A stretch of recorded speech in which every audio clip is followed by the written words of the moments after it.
Hey everyone, Hassan here. Welcome to the NintendoFuse Podcast. And now I'll pass it on to your usual podcast crew.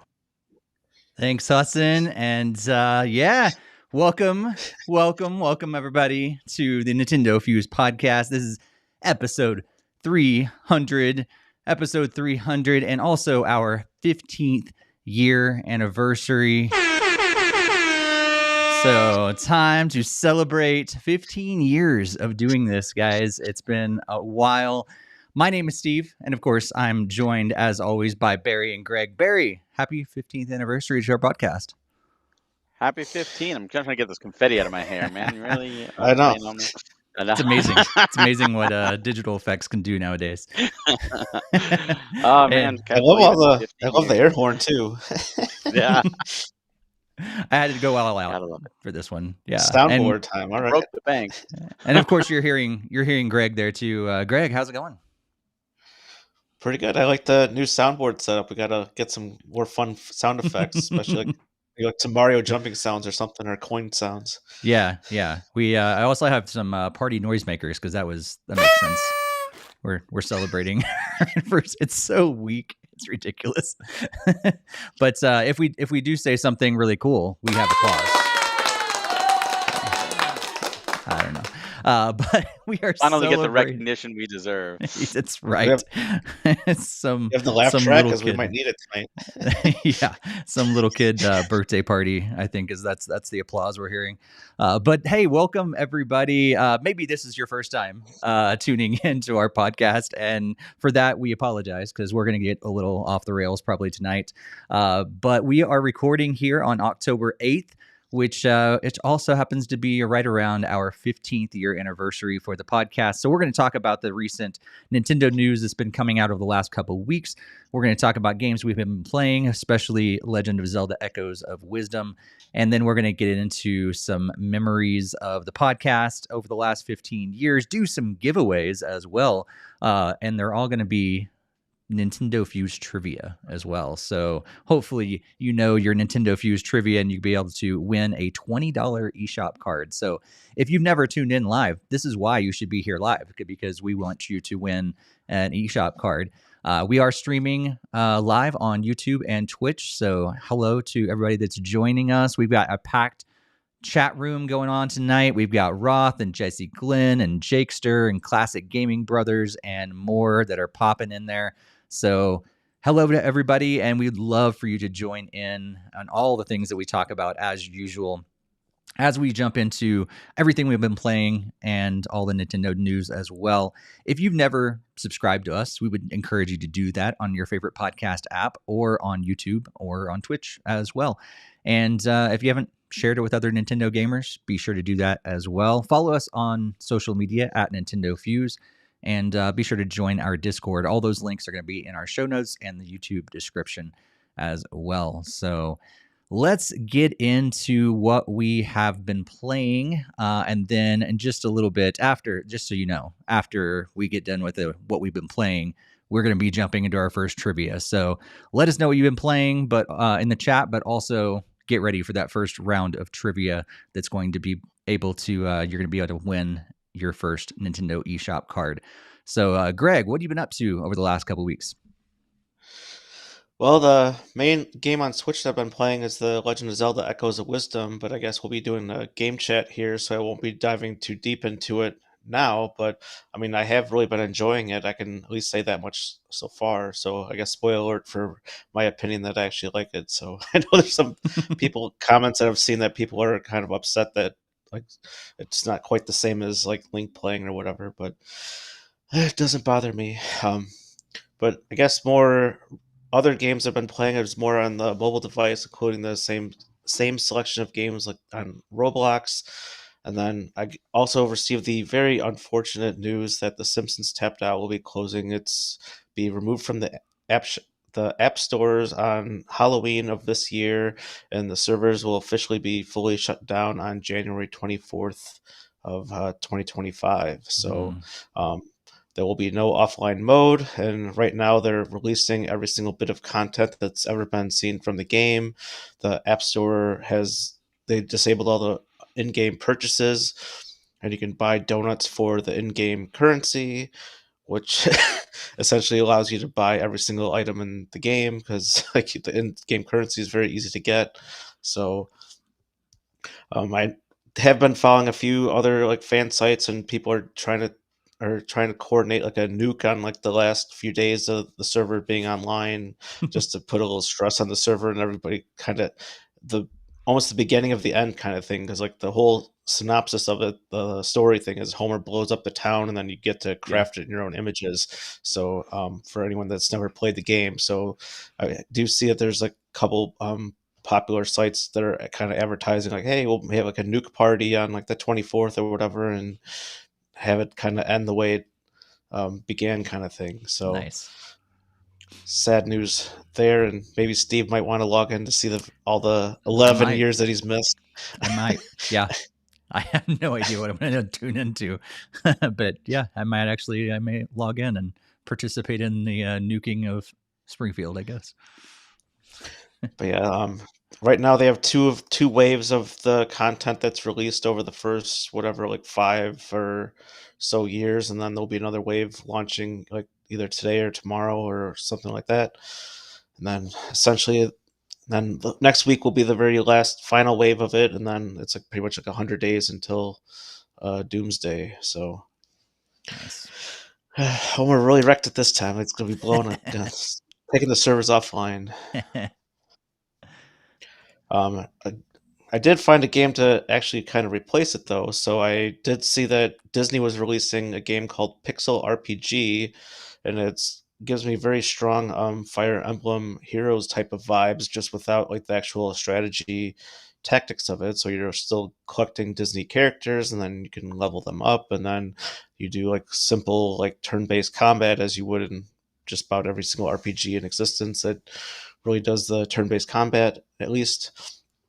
And I've been having a lot of fun with it. So the game actually just only came out yesterday, but I've actually probably logged like a lot, and I've already could beat the three story chapters that are available off the bat. So I mean, I'm sure the more will come down the line to continue the storyline, but essentially like there's these mimic type characters that are kind of just making copies of certain characters and causing havoc in different game worlds. So there's like a carnival thing with starring Mickey and Friends as one of the game worlds, and there's one for Zootopia where you get to see like Judy Hopps and Nick from Zootopia, and then so yeah, there's a number of different worlds, and the very first gotcha type banner things to call Disney characters has Aurora and Maleficent, so that's kind of cool to try to pull for them as well. And each character has one type of special skill, like whether it's like a healing skill or like a special attack skill where it can damage multiple enemies or maybe do like a really strong attack on a single enemy. It can also have other buffs for your party to raise their attack power or increase defense and all sorts of other different types of stat stuff you'd expect from a RPG type game. And every character only has one actual ability, and that can't be changed out or changed. But then there can be other stuff that you can enhance it with stat bonuses and increases they can give through other types of items and stuff. So it's pretty in depth, like a leveling system and everything there too. There's like customizable avatars, and you can buy like you can use some of the in-game currency to buy different outfits for it and different costumes. Like you can be like Winnie the Pooh or like a wizard or whatever. Of There's course, got lots to of get those different things. microtransactions in there. Yeah. Yeah, so the course. primary thing is that there's those stone like these like red and blue stones. Like the blue ones are ones that the developers give you out free that you can still use on like the summoning events, but then there's actually the red stones that are the ones you can actually buy. And then it does take precedence to use all your blue ones first before it tells you to use the ones that you've actually purchased if you choose to do so. Um, Essentially, I just did like the standard rookie pack for $1 or whatever because it had a bunch of leveling up materials that were kind of helps make things a little bit better. So I've only $1 in so far, but I really hope to not really sink too deep because I've already heard Disney's not very friendly with keeping their gotcha games online for long periods of time. So I really don't want to be hitting the wall too deep with this one if it's not going to be online for only be online for like a year or two or whatever. So I'll be continuing to enjoy that as the time goes on there. Nice. Going to the chat real quick, and looks like several people are wishing us happy 315 years, like Jesse Glenn and Jakester. And then let's see, Classic Gaming Brothers also the same thing. Trying to find some games that people have been playing. Looks like Tired Gaming Dad said he's tried the PC demo of Forge of the Fae, and wasn't drawn into it. And then Hassan popped up in the chat as well. Thanks again, Hassan, for opening the podcast for us, just like old times. And he's at a work conference, but had to pop in and say hi in the chat. Jakester says he's been playing Zelda, really likes it as someone who likes the puzzles of Zelda games, Ultra Kaiju Monster Rancher, and Pikmin Bloom and Pokemon Sleep. Of course, Classic Gaming Brothers has been playing some of the games and demos in the Sonic hacking contest. Some cool stuff this year. Jesse Glenn says he's been playing Little Big Planet on PS4 because of years of hackers as well. Or they're killing Little Big Planet. Sorry, he's not playing that. He's just talking about they're killing it, I guess. And then it's like Tired Gaming Dad's also started Fable Anniversary, and both Faye and Fable were on his Steam Deck. So cool. Barry, what have you been playing? So I haven't switched. I'm still doing Pokemon Unite and Star Wars Hunters as always, and of course the big game was Zelda Echoes of Wisdom, which we'll talk about here just shortly. I did 100% and beat it, and spoiler, I really enjoyed it. I also played some Monopoly, which is a future game chat, so we'll talk about it a little bit later. So stay tuned for that. And then PS5. I've been playing the Metaphor ReFantazio Prologue demo. Really excited for that game coming out later this year. That's just for all Persona fans. This is the next Persona without the name Persona, and it's getting rave reviews. And then something else that I didn't actually put on the chart, which Steve and Greg can see, because we're doing this trivia, right? We're talking about doing trivia tonight, and one of the questions thrown around was, "What is the one game that Greg and Steve played that I didn't?" So I played Epic Mickey Reimagined on the PS5, and I played it and I beat it, and I had a good time. And I will say, despite that, there were some really annoyances with the game that I was hoping that maybe all these years later they would do quality of life improvements, and they didn't. Like constantly replaying the same 2D levels to go between hub worlds over and over and over again. That's annoying. That should have been just, here's a skip button. I don't want to keep it made me not want to do these quests because it was a waste of time. But I did enjoy it, and I did play, and I did beat it. But so therefore, you can't hold that one over me anymore. I always like to give homework assignments, and I take them seriously too. So I went ahead and did it. Good thing I didn't include that as our trivia question. I was waiting for that because that was something tossed around, and I'm like, I have to have it for the anniversary. So I made sure to beat it. So I did that, and then on the PC, still doing Final Fantasy 14 stuff, and on mobile, Mario Kart Tour and New York Times, Word and connections and stuff like that. Still, nice. So yeah, I've been playing Legend of Zelda: Echoes of Wisdom. Surprise, surprise. That's actually most of what I've been playing the last couple of weeks. And then I even I was traveling. I think I mentioned the last episode, and I knew it's gonna be hard to get the game and everything, and so I ended up getting it digital, just because there was no way I was gonna be able to make it to a store in time and all this stuff.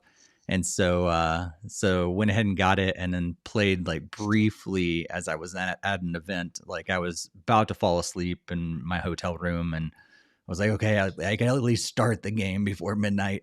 And so I was playing it a little bit, and I was about to fall asleep. So I played through the prologue, and then fell asleep. And but then the rest of the weekend, like once I got back home, I've been playing it quite a bit the last few days.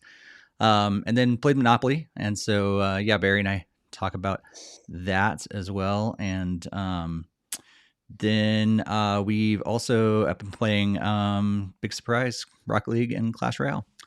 So not a lot of Rocket League, as I've been talking about, kind of been less and less each week. this week mostly because I've been preoccupied with Zelda, and then playing a little less of Clash Royale as well. Just things are kind of just getting old a little bit. Excited for new things like Zelda. So, let's see. Anybody else say anything in the chat? Jakester's just upset he was going to win that one. He's already answered that question in a previous episode when we forgot what game that was. So, Well, he reminded us because me and Steve were like, "What? We had just talked about it," and then made it more frontline. So I think that's where we like almost decided to make it a question, but then I had to retract it now. So yeah. Nice. I had to spoil it. Sorry. Now it's your turn to play Xenoblade. Come on, guys. I did my job. Well, before we head into our first, go ahead. I was gonna say, like, I think you kind of saw me and Steve both cringe when we both saw Barry's knocked off his like item on the list, and thinking like, "Oh no, he's gonna make that comment saying like, look at this, I played the game and you guys didn't play anything." To be fair, Xenoblade is going to take a lot more hours than Epic Mickey. Exactly. With all the backtracking in Epic Mickey, though, it probably is around close. Like it took me a lot longer. Like I was like, how long to beat? 8 hours. It took longer than 8 hours just to do backtracking, and it is a weird thing. Like you get rewards for the reels. Like each of the 2D levels have these 2 reels, and the usher's like, oh, here's rewards. But then the final section of the game has some of those levels with reels in it. And the last time you talk to the usher, is like, oh, you don't have enough reels for this bonus. But you never go back to the town. So you can never talk to the usher with all 72 reels to get whatever reward unless it's a new game plus. And that's a really bad game design. Like, why lock that away? And I'm like, well, maybe I could load my game. And it's like, no, you're in the belly already. Like, that's it. Like, you're past the point of no return. I'm like, oh, yay. Yeah. Thanks. It's been so long since I played it. I completely forgot about that part. But yeah. Well, we thought it'd be fun for this 15th anniversary episode to bring back a little bit of a game chat. We've been doing those as a separate videos on our YouTube channel, but since we've all been playing Zelda Echoes of Wisdom, before we jump into our headlines and trivia and talking all about the history of the podcast and reminiscing and all those sort of things, we thought it'd be fun to do a little bit of a game chat on The Legend of Zelda Echoes of Wisdom. So, yeah, the game came out just a couple weeks ago. You can get it digitally or physically. I'm sure Barry got it physically. Greg, did you get a physical copy or digital? I did digital just because, like, I did the two games for $100 rebate coupon thing. Nice. So, yeah, if you're unfamiliar with the story, you're going to be playing as Princess Zelda this time because Ganon has fought Link, but something happened, and all of a sudden now Link went disappearing down into this chasm, and a lot of other people are dropping into these chasms as well. It's happening all over Hyrule, and Zelda has to figure out what is going on, and these rifts and jumping into the rifts and then saving it.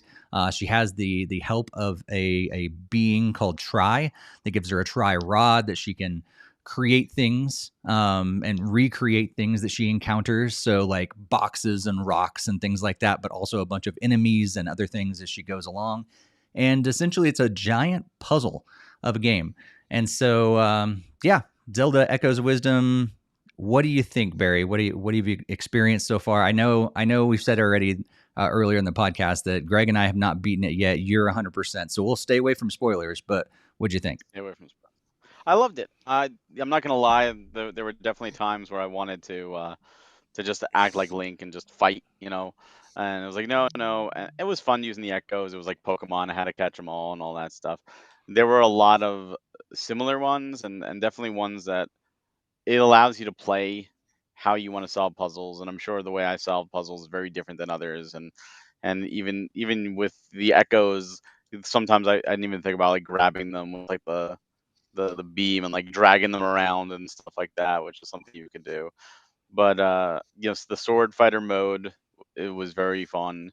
But it like triggered that mode in me where like I'll save 1,000 elixirs for the final boss and then never even use them. And so I could have used them the whole game. It was the same thing. Like anytime I would like do a boss or need them, I would use it. I would push up to use it and then immediately Like once I was done, I would quickly hit up again so that it would conserve my energy. And I kind of wish I could have just not had to deal with that. Like you can expand that energy bar, and you could get equipment to drain it less. And I used all of those. But I wish there was just some kind of reward to make it a permanent. Like you've done all this, here's a reward. It does never drains, and then you Hmm. can just switch to it because you can't. The game is built around the echoes, so even if you were Link the whole time, you could not progress certain parts. You would have to be Zelda. So I wish they did that. That's probably one of my only complaints. There's a lot of optional stuff too that I didn't even realize as I was digging into. Like there's automatons, which isn't really much of a spoiler, but you can go the whole game and never unlock an automaton or use an automaton. And it's like, oh yeah, these are whole different thing that you could do. And I really enjoyed the puzzles. I enjoyed the story. I enjoyed the dungeons, having traditional Zelda dungeons back again. I liked the still world segments. I thought those were cool, and how you go through them and how the dungeons are in the still world.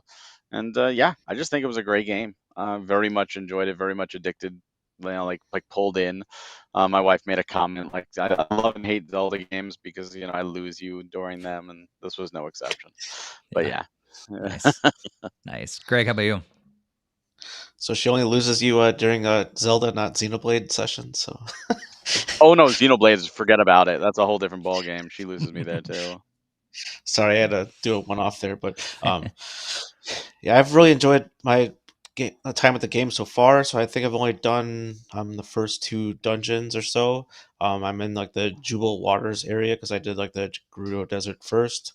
So it's just I know that none of this is not major spoilers because there's like it's kind of showing the trailers that the Zoras and the River Zoras are like fighting or whatever. So it's like that's not like it's really spoiling anything if you haven't heard anything for there. But that's about where I'm at in the game. I haven't like gotten to that particular dungeon yet, but um, as Barry was saying, I really like this number of the puzzle elements. Like it kind of gets you to kind of think outside the box. And then there was a few times where I thought I was kind of stuck, and then you don't really understand what certain things do until you actually start playing around with it. So then it's like, oh wait, I used this particular enemy, and then it helped me get past this obstacle. I didn't know the enemy would react in that way, kind of thing. So there's some basic like different spiders that they've shown in some of the trailers, and those were kind of what I was kind of just referencing. There's like the one that can kind of drag you up like a mountain or a cliff or type thing, and then the other one like makes like a actual web thing that you can climb vertically, and that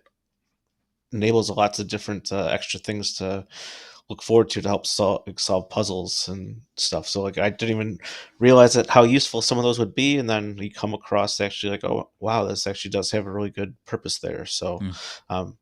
yeah, usually there's some of the lesser ones like just like the jars and stuff, like you don't really think you'll really need them, and then sometimes they make good platforms or even just good projectiles just to throw at enemies just to help defeat them faster if you're not using other enemies to defeat like one that you're fighting. So I've actually not been very good with using the healing thing, which is kind of Breath of the Wild like with like the cooking and making smoothies in this regard.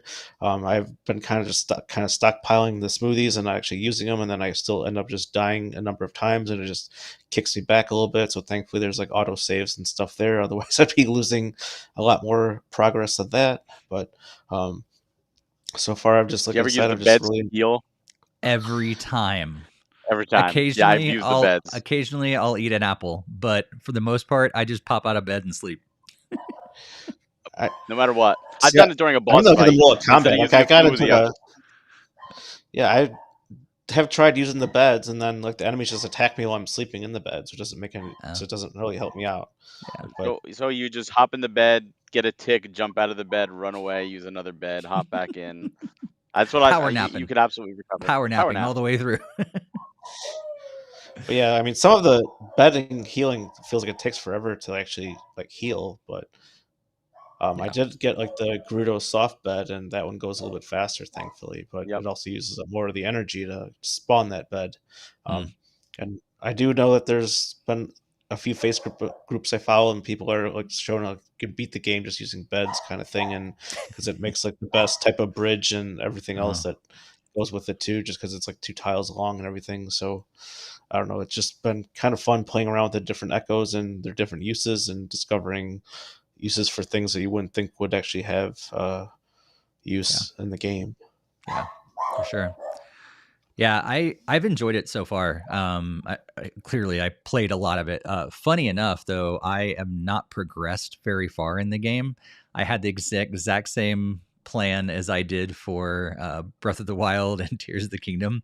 I just went exploring, and you can explore about 90 to 95% of this map just right out of the gate. And so that's what I did. I just went walking around and unlocked basically the entire thing except for the top center of the map as like the only place that I can't get to right now.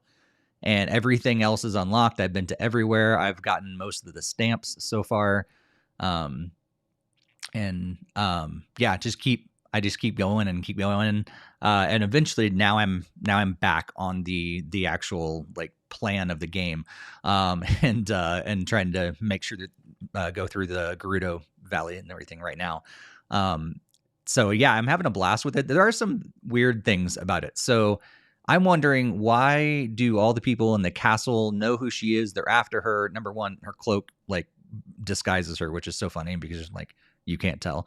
But then people in Gerudo like heard her name, but they didn't know that she was the princess. She's the princess of Hyrule, and you're like, oh yeah, some random Zelda person. I guess she maybe have the power to like save this or whatever.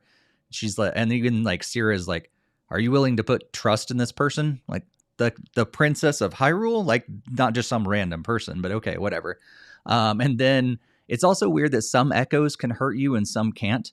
So like fire, like sometimes hurt you, but the bombs don't, which is strange. Like, so I was used to other echoes like running right in and everything, not having an issue, but then all of a sudden I'd catch fire from some of the echoes that I started.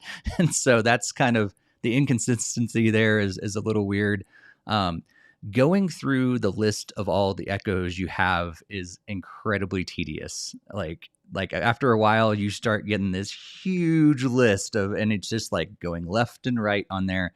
You can resort it like by most used and all these different things, but still it's kind of tedious to like go back and forth. Like in the end, I'm guessing you start to pick like your 5 or 6 that you go to all the time. But still, like as you're learning the game and as I've done, as I went all around Hyrule to like unlock all these things, I have a huge list and I haven't even started in Gerudo yet. And then, yeah, go ahead. Oh, I was going to say, I did the same thing you did. I also explored everything before I ever went. I did Zora before Gerudo. The funny thing about that list, because you have that shortcut. Well, when they tell you that shortcut, they show you it's the right button. They show you the 4 buttons because they're expecting you to playing with Joy-Cons. Yeah. Well, I'm playing with the D-pad. Right. So because they're 4 separate, I'm thinking it's the A button. Yeah. So I'm hitting the A button and nothing is happening. So I'm increasingly getting frustrated. Yeah. Why is this not happening? It keeps looking in the help. Push the right button. And then eventually I push the right in the D-pad. I'm like, oh, because the Joy-Con is separate, but the Pro Controller D-pad is not. And I'm like, you couldn't have put graphics for both there? This is the official Nintendo controller I'm using here. And I was like, oh, that was so frustrating. It was a little nitpick. And the same thing with the Gerudo. I felt the same thing. Like, this is Zelda. Does no one else in the kingdom know who she is? Right. What the hell? Yeah. I also found it was interesting that as I'm traversing everywhere, like you can get around this Hyrule pretty quick. I mean, it's a broad land, but I'm going very, very quick. Totally different than Breath of the Wild. Totally different than Tears of the Kingdom, for sure. And also to walk around and avoid enemies, I found pretty easy. I mean, I was planning on normal difficulty, so I didn't jump up to the hard difficulty, but still, just like walking around, it didn't seem like this Hyrule is not very populated. Now, granted, a lot of them may fell in the rifts, but in general, it doesn't seem like this is a very populated Hyrule in general. And there's not a ton of enemies. Like I was able to just avoid them most of the time. A few times, like when you get into the actual battles and stuff like that, where you have to face the enemies, but a lot of times I could just walk right around and keep on moving as I checked out the entire world. So just different, not necessarily knocks against it, but it's like, it's just different than other Zelda games.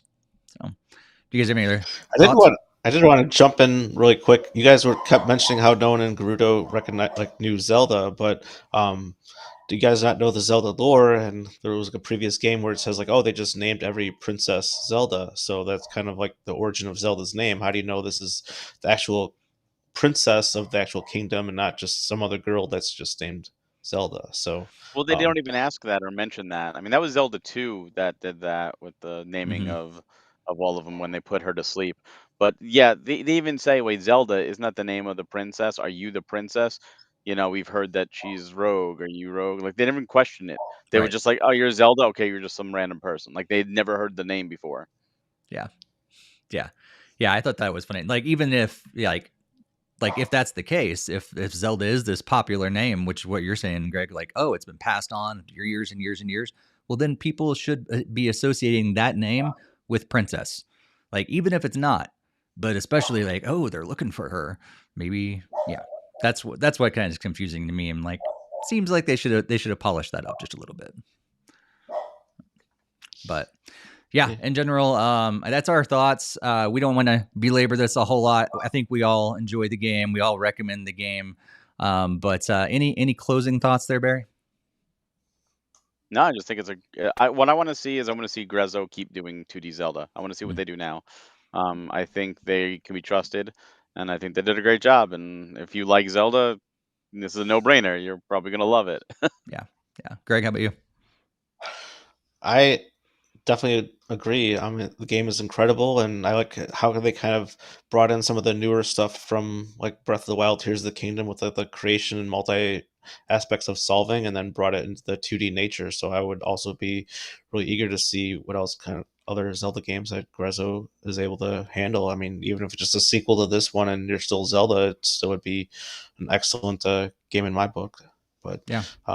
Yeah, That's true. So yeah, the game is out now, and it's $59.99. You can get it digital or physical. But yeah, we got all of our copies on our own. So yeah, love the game. Highly recommend it, and hope you guys can get yours as well. And let us know what you guys been thinking, and as you play the game in our comments. And we'd love to hear from you as well. So let's move in to our first trivia. You guys ready to possibly win a Nintendo eShop card? We're giving away $20 cards. If you forgot what they look like, this is what they look like right here. $20 on the eShop. And we've got 3 of them to give away tonight. Here's what we're going to do. We're going to put a trivia question on the screen and read through it as well. You've got 30 seconds to answer that in the chat. And what we're going to say is don't answer multiple times. One answer per person. So it's a multiple choice for 4 answers. And we're just going to kind of chat just a little bit while the 30 seconds goes by as you're waiting. We're waiting on answers to come in. And basically the first person in the chat to get it correct is going to win. And so that's how we're going to do this. Probably for the listeners, because yes, we'll definitely read it. But if you're watching or listening after the fact, know that sorry you missed out. But yes, we'll also be reading it as well. But that's how it's going to go. So if you do win, we're going to ask you to email us, and we'll get you that code for your Nintendo eShop. So here we go. First question is: when did the NintendoFuse podcast begin? Was it September 25th of 2009? Was it September 29th, 2009? Was it October 8th, 2009? Or October 12th of 2009? As you can tell, it was 15 years ago, so that's why they're all 2009. But yeah, let us know in the chat. Seeing some responses come in there. Someone guessed C already, but we'll give you a few more seconds because we know this is a little delayed on the streaming and everything. So see if we get some answers. Come in there. Do you guys know the answer? Oh, Jakester also said C. He also said C. Yeah, Barry, Greg, do you guys know? Didn't have to give it away, but do you guys know the answer to this? I did not know because I unfortunately was not around, but I look it up. Oh, All that's Yeah, right. when we good. get to We got a the new. So here I see a C, and a D. Um, just because we want to give this thing away, I'm going to say I do not see a correct answer yet. So Oh, do uh-oh. not see So a correct answer. So if you reguess. let you go ahead and vote again if you want to. So we know it's not C or Pirate D. Gaming Dad So let's said see what we're C. seeing here. Right. And also Classic now you said got A. Classic Gaming. All right. So B and an A. So every answer has been said. I see answers in there. All right, here it is. It is B. It is started on September 29th, 2009 is when our first episode went live. Recorded it live on anybody know where we recorded it in the very beginning? It actually told you Talk shoe. every time we recorded. It says recorded live. Nice. Talk shoe. Real Talks talk you shoe. and so congratulations, classic gaming bro, or sorry, No, tired Pirate gaming, Gaming Dad. dad for winning the first trivia contest. So congratulations. Be sure to email us at podcast@nintendofuse.com. Just podcast@nintendofuse.com, and we will get you that code. So that's a $20 eShop card, and we'll get that over to you. So just email us there, Yep. and we get you Two that more code. left. What's that? I said we have two more left. Yes, To two give more away. left. So there is still time. You could still win an eShop card. So there's still definitely a chance. Let's move in to our headlines. And heads up, we've got a lot tonight because we just wanted to put all that Nintendo news all over here at the front so we can spend a good chunk of time talking about our main discussion, which is going to be the podcast and celebrating 15 years of the podcast together. But let's jump into those headlines. And of course, Greg is going to kick us off with the very first one. All right, so Pokemon Unite has just announced that they will be ceasing service for the Belgium and Netherlands on November 30th of next year, 2025. So I think this is kind of in relation to some of the issues with gacha games in those regions and other games having already shut down in those areas. So yeah, it's rather unfortunate for those that are players that are playing in both the Belgium and the Netherlands. And NSO gets another update coming in just a few days on October 11th. The GBA app is getting two F-Zero titles. We're getting F-Zero GP Legend, which is the last F-Zero game, I believe, released over here, or maybe next to last. But F-Zero Climax is the latest F-Zero game and never got released in the West at all. So it's the first time it's come outside of Japan, but of course it's not going to be translated, but it's great that we finally get a chance to at least experience it. And both of those drop on the 11th. Nice.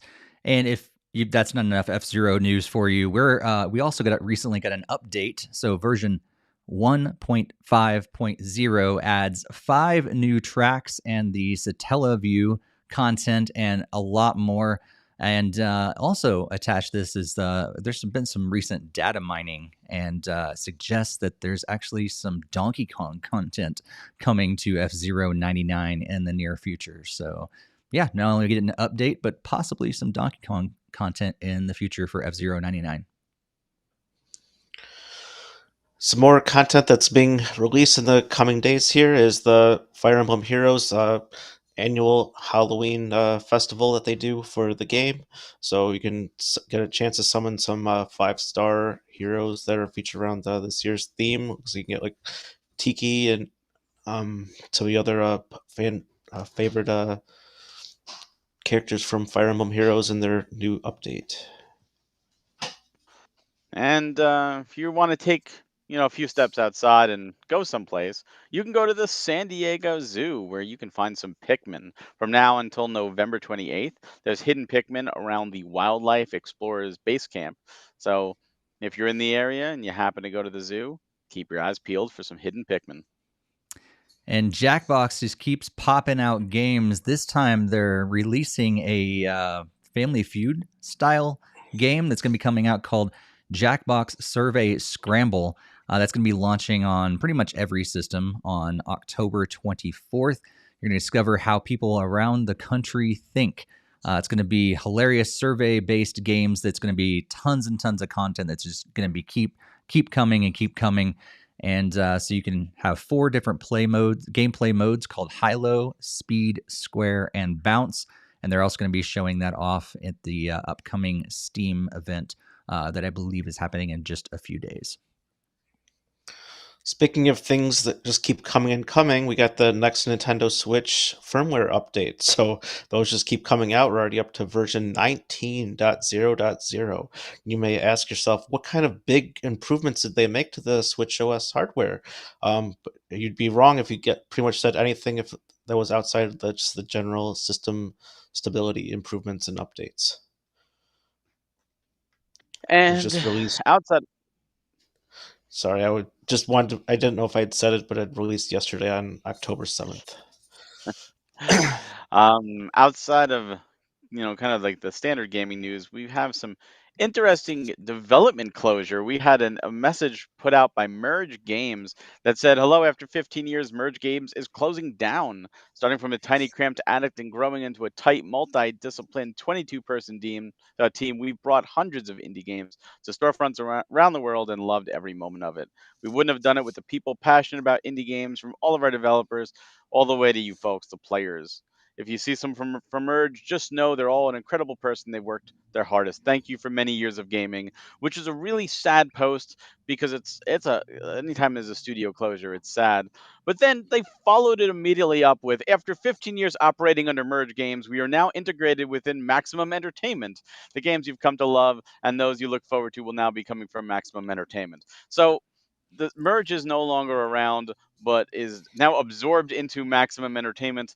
So it's sad, and then it's like, okay, well, hopefully everyone has kept their jobs, but because it's a really weird mixed message here. But they have a lot of games on the Switch, so you probably have played a Merge game or a Maximum game. And Nintendo fans are getting crazy, guys. It's pretty nuts what's been going on as they wait for the Nintendo successor.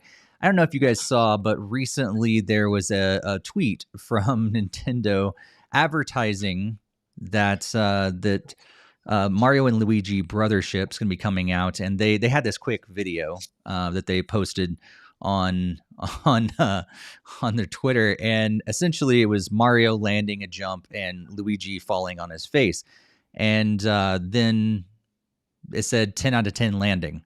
Of course, talking about sarcastically that Luigi fell on his face, but because we are so crazy for Nintendo successor news, people are thinking that October 10th, 10/10 is when we're going to hear about the Switch successor. So we do not think that is going to happen. It's clearly what it's for this game, Brothership. But I just thought it was so crazy. We needed to mention it. Other things that are crazy to mention, and something that actually is happening in October, is Super Mario Party Jamboree. So right now, Nintendo announced that you can head to select Best Buy, GameStop, Walmart, and Target stores to get a sneak peek at the game. There is a playable demo for you to check out if you are currently not sold on the purchase of the game. So if you want to check it out before the game releases, you can head on over to one of your local stores to go play a demo. And if you are sold on the game, they just announced today that there's several different physical pre-order bonuses. So if you go to Best Buy and order the game, there's a shareable pin set. If you go to GameStop, you can get a shareable acrylic keychain. And if you go to Target, only in store, not online, you can get a shareable magnetic photo frame set. So the game comes out soon, so make sure to pick your poison and choose which pre-order bonus you want today. Nice. Cool. So, Greg, any thoughts about all these different headlines? Yeah, there's definitely lots of stuff going on this time around, but it kind of, at least the ones I covered, it's kind of obviously sad when games shut down service and stuff in like certain regions, but I kind of already alluded to like why that could be the case, but you don't really never know for sure. They just want to, if it's not profitable in those regions, it could be that as well too. The F-Zero updates are great. It's great to see them still expanding that out and not just making ready for the next 99 multiplayer games. So it's great to see more content and also like some more other retro F-Zero games. Hopefully that could be a sign of actual F-Zero sequel coming out in the eventual future. So that would be kind of fun to look forward to. Fire Emblem Heroes I haven't played for a while, so it's obviously great that it's still getting updates and good there. Um, like I also haven't really played Pikmin Bloom either, so maybe Jake still have to make it out to San Diego to get the special Pikmin out there. In terms of like the different companies shutting down and merging and closing, that's kind of stings for anyone that's impacted with that. But at least that the games could be still kind of together and whatever. Like it's still gonna be somewhat preserved as the company still has like the IPs and stuff, even if it's just like the names changing and whatever. So that's great there. Um, Obviously the firmware update, nothing really major of note there. And then obviously it's really crazy with the fans reading into the different theories on announcement things. I don't know how people are taking like a 10 out of 10 as like, oh, it's gonna be October 10th. It's gonna be like it's for a specific game, and then they're taking that as to be like, oh, here's the Switch announcement trailer. But I do know our podcast has a good track record, so who knows? That would be 2 days from now, and they could announce it tomorrow, like, oh, here's a sneak peek, and then it would actually been like a weird foreseeable thing. But I really doubt that that's gonna be the case. I'm just trying to poke fun at it.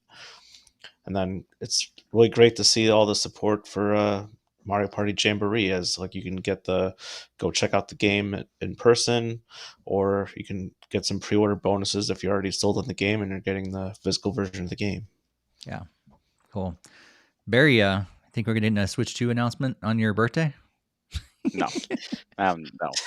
I think it's like those people that are like, there's 6 years of a September Direct. There's going to be a September Direct, and then there was a Direct at the very, very end of August, like right before September, and it's like that's your September Direct. No, that's just getting it out of the way. So the September Direct is going to be all Switch too. It's October 8th. All right, Yeah. there was no September Direct. I Some people have said it's stupid for them. I've had this argument with people. It's stupid for them to not announce the Switch 2 now to build hype for next year. And it's like, no, it's stupid for them to announce it before the year because they don't want to cannibalize these holiday sales. They gain nothing. The hype is already there. If people are looking at this Right. and they're expecting an announcement, the hype is there. They don't have to say anything. You Right. are all creating the hype on your own. Yeah. So I do not. And you know what? This could age incredibly poorly. I could wake up tomorrow and there could be an announcement. And you know what? If there is, I was wrong. And I could admit that. Do I think there's going to be an announcement? No, I don't. I really don't think we're going to see anything until at least January. I could be wrong, but if I'm right, I'm right. As for the other stuff, I'm love to see new F-Zero stuff. I'm really hoping that this leads to a new F-Zero game. I know F-Zero 99 is new, but I'm like a new proper game. Um, Getting F-Zero Climax is great. I just wish they would take the time to translate these ROMs. Like, just Mm. give us English language translations, but at least we can play it. And I think GP Legend came out and not a lot of people even touched the game, but that Yeah. did get released here, so it's great to see. Um, it sucks when games shut down, but it's understandable. The firmware update was nothing. The merge thing confused the hell out of me. What a weird way to do marketing. But I'm happy people have their jobs. They did put out some cool stuff. And Mario Party, I'm already sold on it. My pre-order at Best Buy got updated, so I'm getting the shareable pins. And for the demo, I have good memories of going to like Best Buy and doing these demos, for Smash Brothers they had and the E3 demos they have had in the past. That was fun. But we're also at this age where we have a system that is capable of demos. So why not let this demo be available for us to download right now and we could play. We don't have to go to the store. Why are you doing this? This would help sell games too. You can still put it in the store, but why not let us download too? It's weird, but Driving people to stores, I guess. Barry going digital. Oh my gosh. Yeah. Only for demos, it's a though. demo. It's a demo. I know. Look, I'm just being funny. You don't want to physically walk to the store. I get it. You don't want to hold the Damn physical Wait, straight. Barry hates Walmart physical? That's controller. what I heard. I don't know. I'm being lazy, but only in that department. Actually, you know what? If I didn't have a kid, I would be different. But once you have a kid, it's really hard. But I'm not too lazy to get up and change my Switch cartridges. So I don't want to hear it. I don't want to hear it. Both of you getting Zelda digitally. All right, I don't want to hear it. Hey, I was willing to go to the store. I just couldn't find one open when I needed to go get it because I only had a moment. But let's see. Let's go to the chat real quick. I'm going to search the chat. Greg, feel free to continue that thought. I was just basically saying I think I posted in our Discord or possibly, or at least maybe it was a Facebook comment, but I feel like when I've pre-ordered the physical version, then it says it's going to arrive by whatever midnight from Amazon, and then it's just like, well, then I'm waiting around all day for this physical version to arrive when I could have just downloaded the game and it would already been there. So instead of waiting for them to it'll be there by midnight, why would I waste the entire day away and not have a chance to play it at release? Only if you have the time to play it, because maybe you have other things to do. And what I do is I use that time to finish everything else I have to do. So when the game arrives, now I can play it uninterrupted, or as uninterrupted as I can be as a father, without having to go, oh, well, I still need to do this and still need to do this. And I took care of all that while waiting. So I had less of a distraction. I see people go, oh man, digital, I'm going to get it midnight. Midnight happens, they play it for an hour, they fall asleep, and then the next time they play the game is maybe 10 o'clock that night. Okay, you could have got it physical, you only lost an hour. It's not the end of the world. I've done that with physical as well. Midnight releases at Yeah. GameStop for Smash Brothers. Yep. Play it until I fall asleep and then wake up and play it again. But at least you own the game, right? It's true. Go into the chat. Jakester's upset. He says, ooh, untranslated about the F-Zero game. Zev-Zero says, should be Star Fox content for F-Zero 99. I'm sure is what he's talking about instead of Donkey Kong content. Jared's jumping in there and said, congrats on 15 years. Jonathan Drews also congrats on the milestone. And Jakester's not happy with the Switch successor rumors. Anytime we talk about that, I think he takes a nap. Zev-Zero is also sold that 10/10 is a Thursday, so it's done. Announcement is going to happen as well. And then they're talking about, of course, Barry's birthday coming up also on 10/10. So, and as well that Barry was going hard that it's a no on Thursday for the announcement. Jonathan Drews says, I feel like Switch 2 is going to reintroduce a lot of dormant Nintendo IPs. I hope so. I really, really hope so. There's been some that they've been sitting on for quite a while, and it'd be great to bring those out. Yeah, as far as my thoughts, I haven't played Pokemon Unite in a while, nor I don't live in Belgium and Netherlands, so I guess this doesn't affect me, but it's a bummer that it's ending service over there. And F-Zero content is cool. I haven't played F-Zero 99 in a long time, but the new games are cool. I'll check those out eventually. I feel like every time that the new NSO content comes out, it's like sometimes cool, sometimes not so cool, and eventually I'll check it out. It's kind of like if a new show other than a Marvel show drops on Disney Plus, I'm like, oh yeah, I'll eventually check it out. It's like a streaming service kind of thing. I'm like, I'll eventually get around to it. New Marvel comes out, I'm watching Agatha every Wednesday, but everything else, I'm like, I'll get around to it. Like you guys said, the weird things about merge games, I'm like glad that they're somehow continuing on, but that whole announcement was just weird. And it's so funny that the Switch firmware stuff, 19.0.0, we think oh, that's a big major one. And they're like, it's just general system stability. There was a data miner, I guess, that Oatmeal Dome on Twitter shared that every component, just add some more details to it. That every component was also updated, and the entire OS was rebuilt for a newer SDK version. So that could just mean that they updated like one name of something, like they changed the name of something, and they had to rebuild everything. So he's kind of adding some more context, I guess, to that update. So even though it's a major update, it could have been as simple as like Nintendo's now calling this something different, and that's it. And adding some stability, I guess. So I'm glad our Switches are stable as possible. But yeah, everything else is cool. Mario Party Jamboree has kind of snuck up on me. I forgot that it was that it's going to be out in like just a few days. I was like, oh yeah, that game. I'm excited about it, but I totally with all the Zelda stuff, I totally forgot that's coming out in just a couple days as well. So that'd be fun around the holidays for sure. Well, guess what time it is, guys? It's time for another trivia. Another trivia because we're giving away another Nintendo Switch eShop card, another $20 to the eShop, and hopefully you guys are ready. We've got one winner, and we are going to say, like, if you've won already, we're going to say bow out of the next two. That way you give everybody else a chance, so we don't have that way tired gaming dad's not winning every trivia. But if you've already won, you don't have to. You can bow out on this one. But everybody else, here it's time for trivia number 2, and the question is: who were the original hosts of our podcast? Was it me, Steve, Barry, and Greg? Or we always the host of that? Or was it Hassan, Steve, and Barry? Or was it Steve, Greg, and Hassan? Or was it Hassan, Steve, and Mickey? So I'm assuming Barry and Greg, you guys know this. I'm going to give everyone a hint. Steve was one of the original hosts. Okay, I'm giving that as a hint. That's a strong hint there. Strong hint. I'm giving you one of the three. It's very, very strong hint there. And if you caught the video at the top of the hour, you might have a second answer as one of the ones that could be in there too. But that's true. So we've narrowed it down to maybe, if you were paying attention, you've narrowed it down to 3 answers.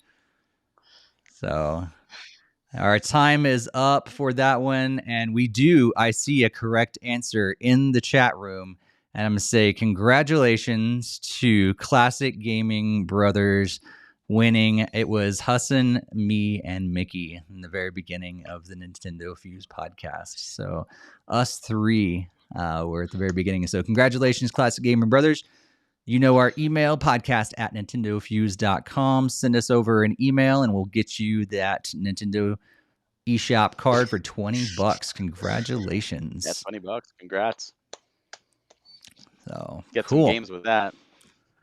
Cool. We got one more though. So if you haven't won yet, you still got one more chance. Jakester just knew it wasn't Barry. That was it. So appreciate the love. Yes. No, it's not Barry. It's not Barry. Which some people might like. I feel like you're out there like on other podcasts quite a bit, and like there's a strong connection with our podcast and you, and so that maybe. Well, it's been a while. It has been a while. We'll get into that in just a second, like how long it's been.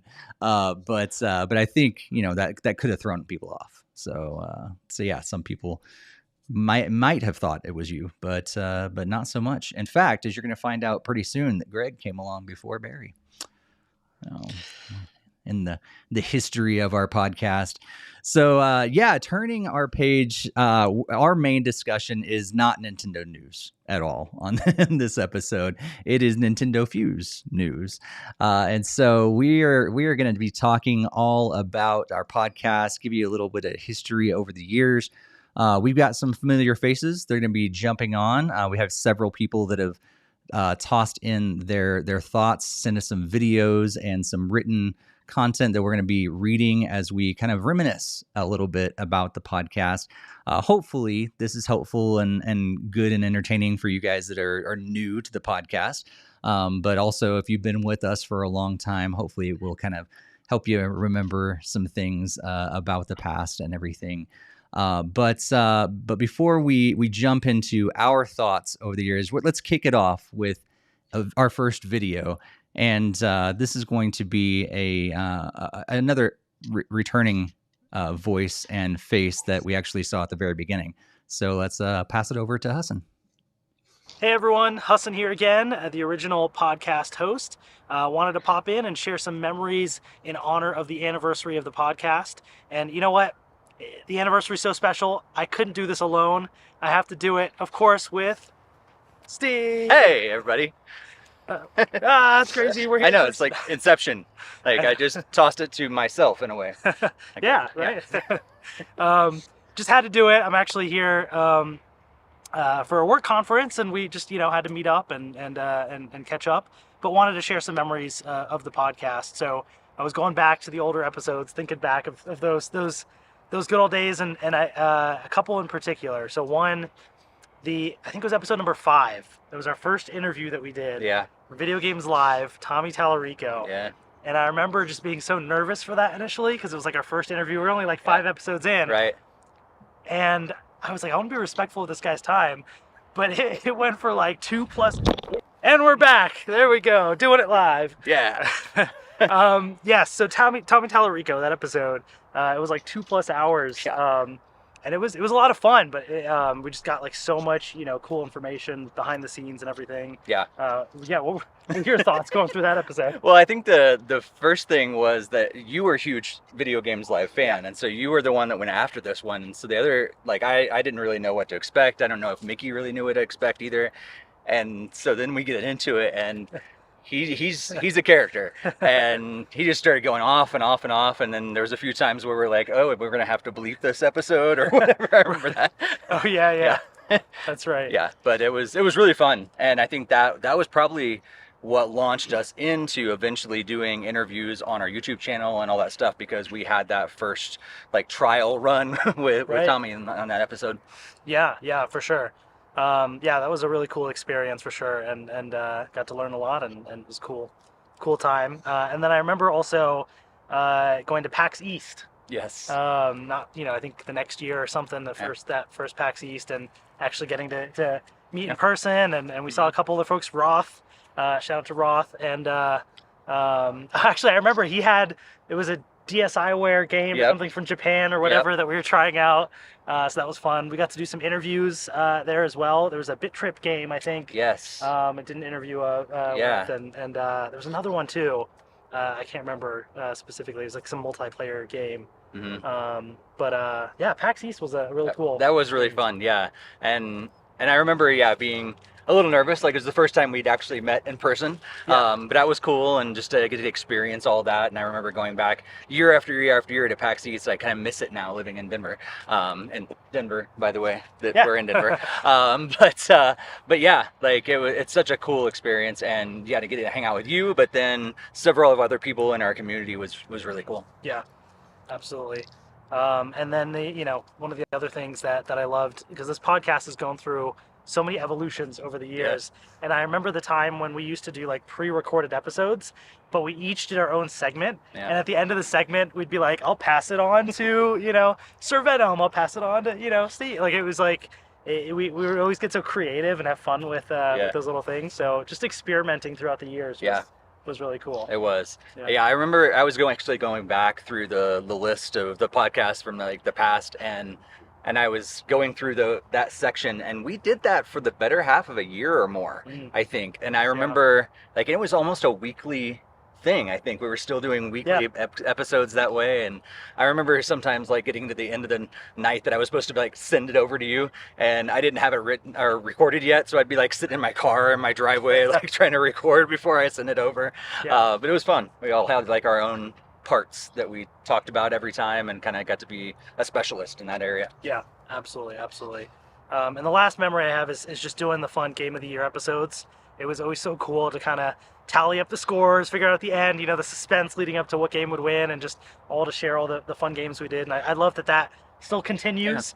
I don't play a lot of video games much anymore, so I don't really have much to contribute aside from Fortnite, but I love seeing that kind of continue, and thank you, Greg and Barry, for just continuing the the podcast tradition and everything, and thank you all, of course, for watching over the years. Yeah, thanks for starting it, and thanks for inviting me at the very beginning. Yeah, like I remember when we did the weekly Fuse podcast, That's and right. remember when you invited me like to the first episode, and I was terrified because I'd never been on a podcast. I had no idea what I was doing. But yeah, you guys just welcomed me in, and then we revamped it and everything to being a part of that. And one of the things that I didn't realize until I was doing a lot of my research for this episode was that a lot of the episodes in the beginning was just me and you. Like I didn't know that. Like I always thought we had other people with us all the time, but there were several episodes in a row where it was just me and you, Yeah. where Mickey couldn't come or Nick couldn't be there or whoever, and so yeah, we've had years of video game conversations. That's right. Which is really cool. It's all cool to go back and look at that and see like the rumors of the 3DS and the Wii U back in those early days. It's all documented. It's all there. Yeah. You know, and that's just such a cool thing to have. You know, like 15 years later. That's just crazy to think about. Yeah. So that's super cool. Yeah, thank you all as always, and I'm sure I'll see you around. So we got a chance to hang out, and awesome. we decided let's just go ahead and record this together. So yeah, we were in front of the Capitol building in Denver, and people are like walking by. So it was like, I always get nervous talking on like video when people are like walking by staring at you. And even though in our world today where like people are just recording stuff like all the time and vlogging and everything, I still think it's weird. And so yeah, but it was fun. And, you can tell. yeah, and It's like so weird. yeah, like It's so cool and calm. 30 normally. seconds, 45 seconds or whatever into it, and like I set my tripod up and it just like falls. We're like, oh no. So we decided to keep that in there too. So yeah. So Hudson and I thought that would be fun to kind of surprise you a little bit, that I'd pop in his video as well. So yeah, Barry, any thoughts around what Hudson shared? No, it's great. It's just it's so weird. I was looking through some of the stuff, and like I feel like Hassan was just like it was just like yesterday, and I was like, wow, it's been 6 years since Hassan has been off the show, and you know that's how I found Nintendo Fuse. I found it through Hassan because I followed him on Twitter, and so it's like he is my gateway into it, and he's the one who invited me on as well. So it's really really cool to first off celebrate and have him be a part of it. I wish he could be here, but you know, just I agree with him on the Game of the Year episodes. Those are always my favorite. I think they always will be my favorite, just because it's a celebration of video games, and I'm happy that the tradition continues. You know, it's a special type also for me because my first episode was a Game of the Year, which is really weird to come on a Game of the Year episode. Right. But yeah, no, it's one of those that I'm just happy that he did it and he started it, and here we are 15 years later. Yeah. Yeah, I do have to say I was kind of expecting Steve to come out there, even though I didn't recognize it as Denver, but I knew you guys were hanging out. So then I was kind of almost putting two to two together, and then I even like the little phone flip thing that happened in your video. It was almost like one of those transition things that used to be on the very old podcast too. It was like I always like when like Sir Venom did like the special like transitions, like with some of the like his wordplay, like he made it so creative about how he like transitioned it over. It's like, oh, here you go, Steve, or something, and then like he like did like a handoff type thing, and it looked like he was like trying to hand you off the podcast like physically or whatever. It was very fun that even that error happened in your little video. But yeah, I do love the Game of the Year, the discussions as well. Those are always great. And spoiler alert, there'll be one this year too. So in a few months. Yeah. Yeah. Well, we got some more. I want to walk through our history of the podcast, but before we do that, I thought it'd be fun to play one more video for at least a voice that came a little bit from the past. This time, it's going to be from what most people in the podcast history is going to know as Sir Venom, but also his name is Nick. Hello once again, friends, hosts, and listeners of the NintendoFuse Podcast. This is Nick. I was known on the show so long ago, as well as on the Wii Fuse and NintendoFuse forums from which it came, as Sir Venom. It feels not quite like yesterday, but also not quite like 5 years ago, that I was sitting down with this same Yeti microphone recording my update for the 10th anniversary show. I talked about my immediately upcoming move to Japan, and, well, I've been here for 5 years. For the first 4 years, I was working as a quality control engineer in the semiconductor industry, and I'm now a graduate student researching the application of natural language processing, NLP, to the indigenous Ainu language of northern Japan. And true to my status as a student, I am turning this in at the last minute, which means I don't have much time to talk. So, I'm going to wrap this up quickly and abruptly by talking about what I've been playing. Lately, I've been trying to play through all of the Zelda games I have not beaten before, so I'm currently playing Link's Awakening DX on my 3DS, as well as Skyward Sword HD on my Switch.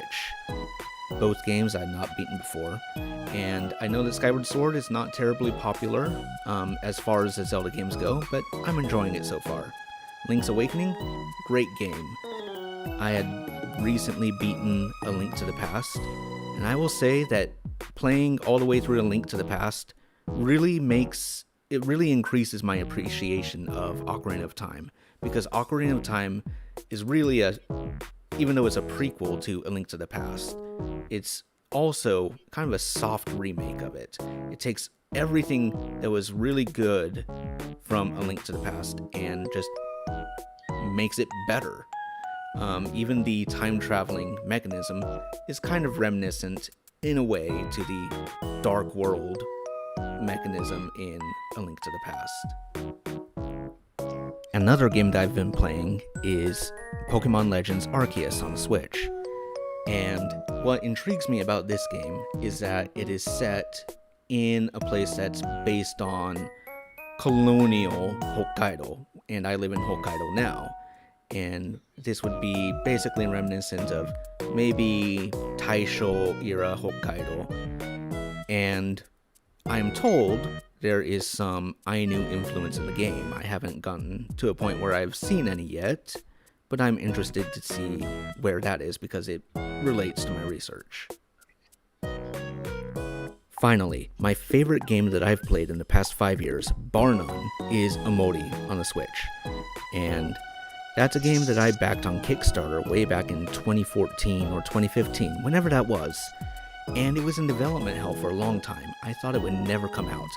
But it did, and for me at least, it delivered. It's not a game for everyone.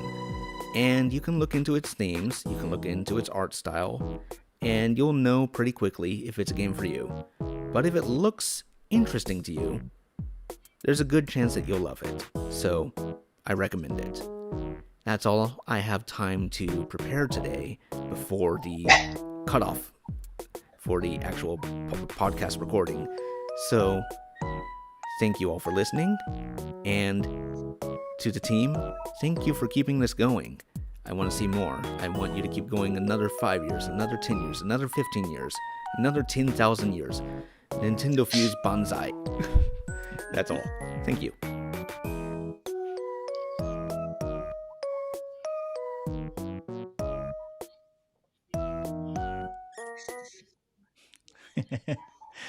So Nick always makes me laugh. You guys never had interaction with Nick, right? Like that was he came before. Greg, did you guys ever interact? I forget. Not like through like actual like in person or any sort of voice stuff. Like I had heard his stuff that he did like on the old episodes because I did like listen to a lot of them before I had joined, but I never really had any formal like messages like directly through him. I know he was the moderator on the forums way back in the early days, but I don't think I've really had a lot of even tons of communication on the side. I mean, I know he found me on Twitter at one point, and I think that's how he kind of reconnected with NintendoFuse in general. But yeah, that's cool. Yeah, so Nick Sir Venom, back in the day, we went by our handles all that time, and so for the long time, yeah, he was Sir Venom, and then I found out his name was Nick. that was cool. So yeah, it's so fun to know that he's been over there in Japan and just learning about the culture and stuff, which is so cool to like see how he's connected into video games, and he's seeing all that influence into games and everything with Japanese influence and everything too. It's he's fascinating to hear from, and all the stuff he's studying now. And I feel like he's probably a genius, but we had no idea at the time.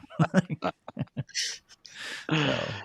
Well, you heard him. We have to go for another 10,000 years. So apparently, get the 10,000 Fountain of years. Youth ready to go. Yeah, Sounds like you have a lot of pre-record episodes to do there, Steve. that's right. Yeah. So if you're hearing this in 20, well, wait, I can't add 10,000 years. That's too long. Year 12,024. Already burned up by the sun by that point. So I thought it'd be fun to kind of do a walk through the NintendoFuse podcast history. This could be helpful for those of you guys that have been around just for a little bit, but also for those of you guys that have been around for a long time. It'd be fun to kind of reminisce just a little bit as well. In fact, let us know in the live chat. We'd love to know like when approximately when. Maybe you don't know the exact date. If you do, that'd be crazy and cool. But let us know like the approximate time when you started listening or watching the podcast. We would love to hear that and see that, so that we kind of have a good idea of like when you came in, like episode whatever, or maybe approximate date, and that sort of thing. But back in September 29th, as we mentioned earlier in our trivia of 2009, we started the NintendoFuse Podcast, and that was the NintendoFuse Podcast. That was two different words that originally was a replacement of the Weekly Fuse Podcast, which did not have me as one of the hosts in the very beginning. As I said earlier with Hassan, he invited me over to the Weekly Fuse Podcast after they've been doing it for a little while. I'm blanking on who all was there. I think his roommate Trist was a part of that, which also popped up into the NintendoFuse Podcast sometimes. I think Charmy was a part of that as well. He used to be in our forums. Maybe Sir Venom as well. And yeah, I can't remember all the different people that were on that. It was a short-lived podcast because we were We Nintendo at the time. And our forums was We Fuse. That's kind of where Fuse came into the name, and it has been the like ongoing thing. And eventually, as I'll get to in just a bit, we changed the name. So if you go back, just a heads up, if you go back to the original podcasts on your favorite podcast app and everything, and you're searching back to the very beginning, you should be able to start within the next few days, be able to listen to episodes like 1 to like 75 soon. Right now, most of them are unavailable because as we switched hosts and things like that over the years, things got lost or whatever. And so probably your podcast app is going to say, this is unavailable. We can't play it. However, 1 through 5 should now be available. And then in the next few days, as I get some time, I'm going to start re-uploading the audio for all the past ones. Hassan found all the audio from all episodes, I think 1 through 75 or something like that. And so I should be able to get those back on there. We host through Spotify podcasters, and so it's kind of a pain to do it because every time I upload, I go back to the list, it sends me to the most recent one, and I have to page back to the very beginning again, re-upload another one, page back to the very beginning again, and do that over and over and over again. So doing that 75 times is just going to take me a bit. So I'll get those up as soon as I can. But yeah, you should be able to go back and actually listen to episodes 1 through 5 right now. But anyway, so we started in September 29th of 2009 as a NintendoFuse podcast, as I said. And then started out as an audio-only podcast with Hassan and myself and Mickey. So some of you guys are unfamiliar with who Mickey is. You're like, wait, that's a name I haven't heard yet. Mickey is actually the owner of NintendoFuse.com. He originally started WeNintendo.net and was the guy that brought me on. And back in 2008, when I came on board with We Nintendo and started writing for the site, and started helping out with the forums and all that sort of thing. And Mickey is still in the picture. He's just not as active at all anymore. But we're very grateful for him and letting us all do this sort of thing. But yeah, Mickey is the guy behind the scenes that actually owns everything. So it was me and Hassan and Mickey. And then the NintendoFuse name change happened on March 28th, 2011. That was episode 44. And so we squished it together as one word. As you now see it, NintendoFuse is one word. And that is also March 28th, 2011, right around the same time that we changed the website from We Nintendo to NintendoFuse, because we knew that the Wii was only going to be around for so long. And we're like, we need something that's going to be a little more lasting. And Nintendo is going to stick around. The Wii, they're probably not going to call it the Wii 2. We had no idea that the next system was going to call it the Wii U. And we probably could have kept Wii around a little bit longer. But we were trying to be as proactive as we could. And so we switched over to NintendoFuse. And so the name of the podcast actually became the name of the site. And we had the NintendoFuse forums, and everything started becoming NintendoFuse as our branding there in March 28th of 2011. And then we moved into a new weekly pre-recorded format, as Hassan was talking about earlier, with segments on news and upcoming games and more on. And we started to use our real names there in September 29th of 2011 at episode 52. So that was when the world found out that Dark Wish's name was Hassan, and Hat Trick's name was Steve, and Sir Venom's name was Nick, and the rest of the team as well.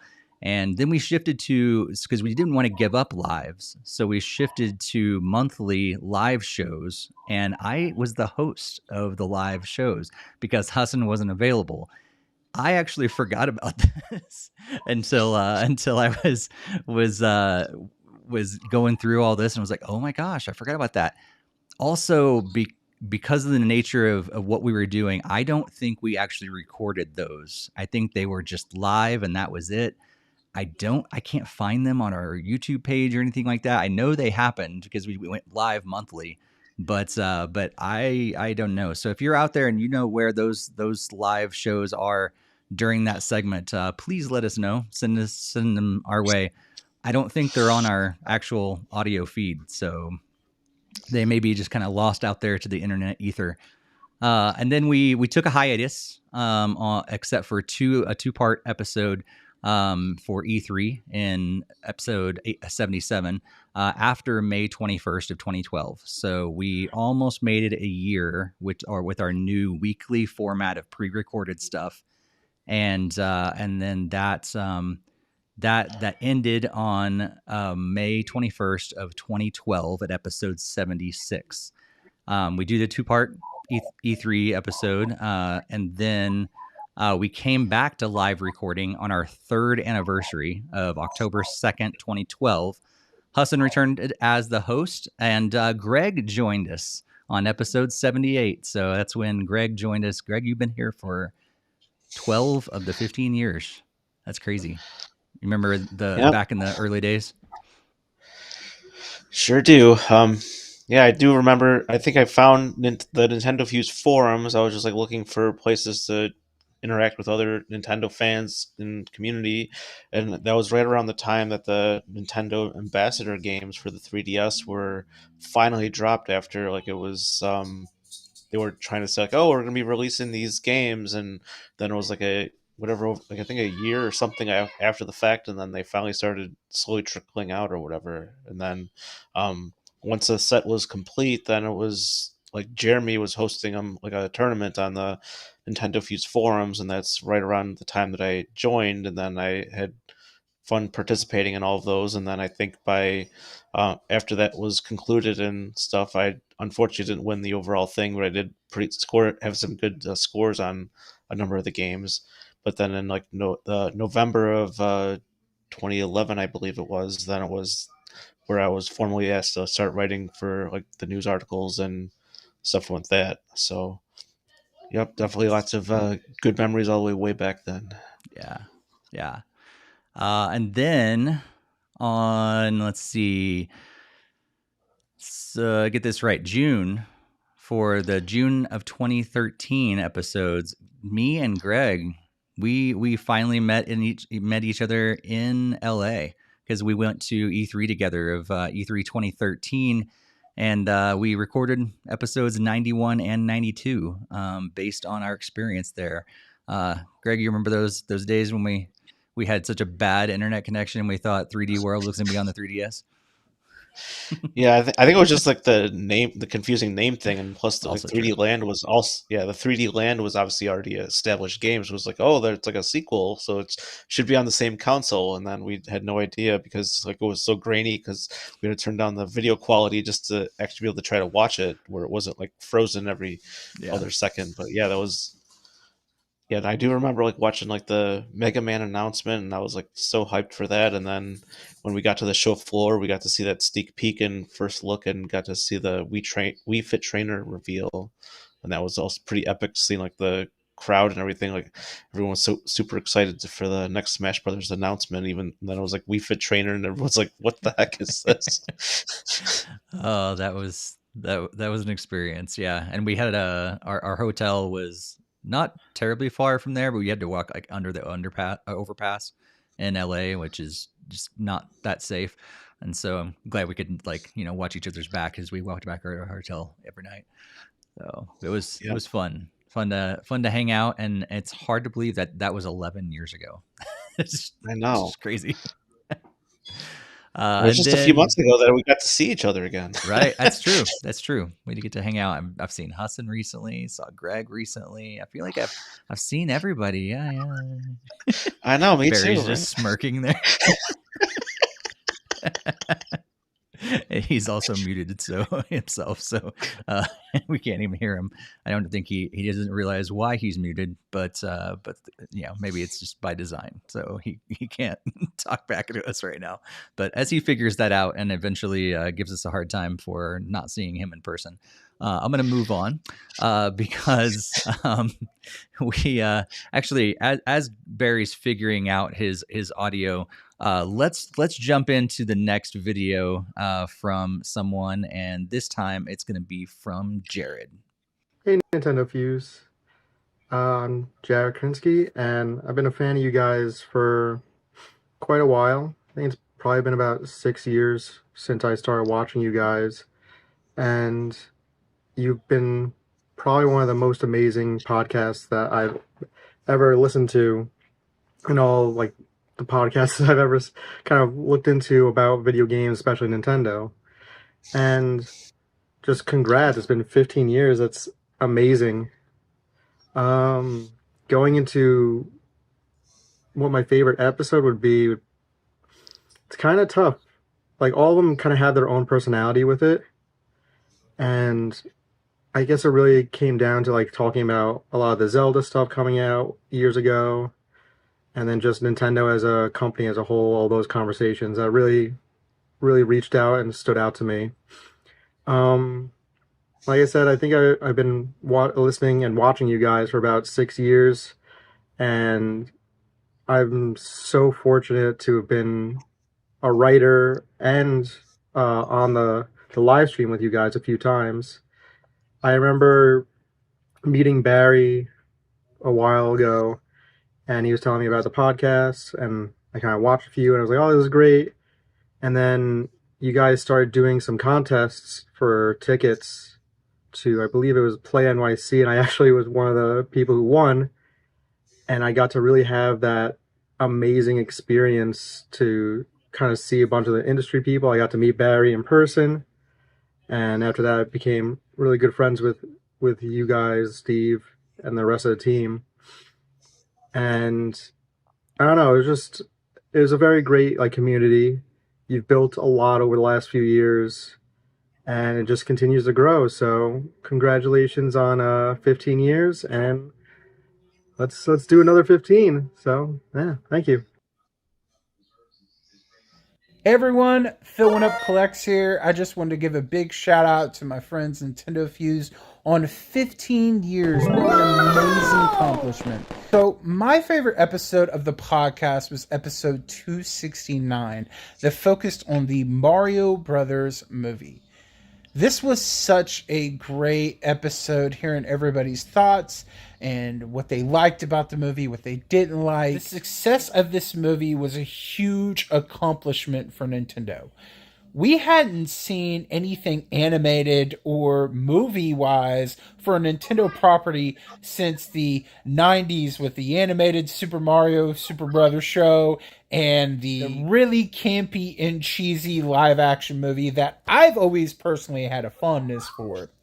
So the fact that this movie was just a massive blockbuster opens the door of possibility to so many Nintendo IPs finally being in live action, CGI, or classic animated style. I would love to see a Metroid Prime anime series or a Star Fox series that is similar to Star Wars Clone Wars, the animated series. It would be so amazing to have Star Fox adventures every week of them going out to space, fighting enemies and saving the day. It would just be so awesome. So that is my favorite episode of the podcast. Once again, I just want to say congratulations to my friends at NintendoFuse. Here's to another 15 years. Well, we're gonna have to do this for another 15 years, guys. That's what I'm getting from this. Can you hear me Well, I now, thought- by the way? Yes, we can. Yes. Yeah. So what happened was my for some reason my browser keeps dropping, so I switched over to Chrome, and for whatever reason you couldn't hear me. Yeah. But what I was saying was is you met everybody important.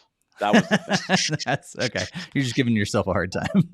Instead of on us, you decided to just step on the grenade yourself. So nice. That's Nice just to another day change that the ends pace in there. Y.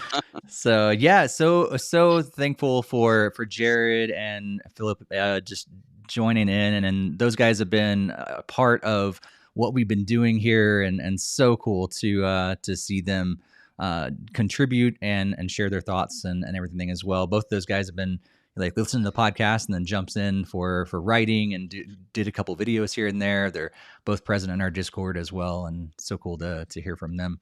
Greg, any thoughts around what they've shared?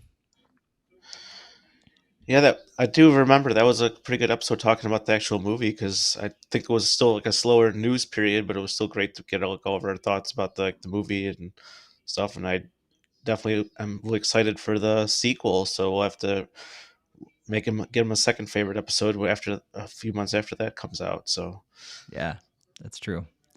Barry, any follow up on either of them?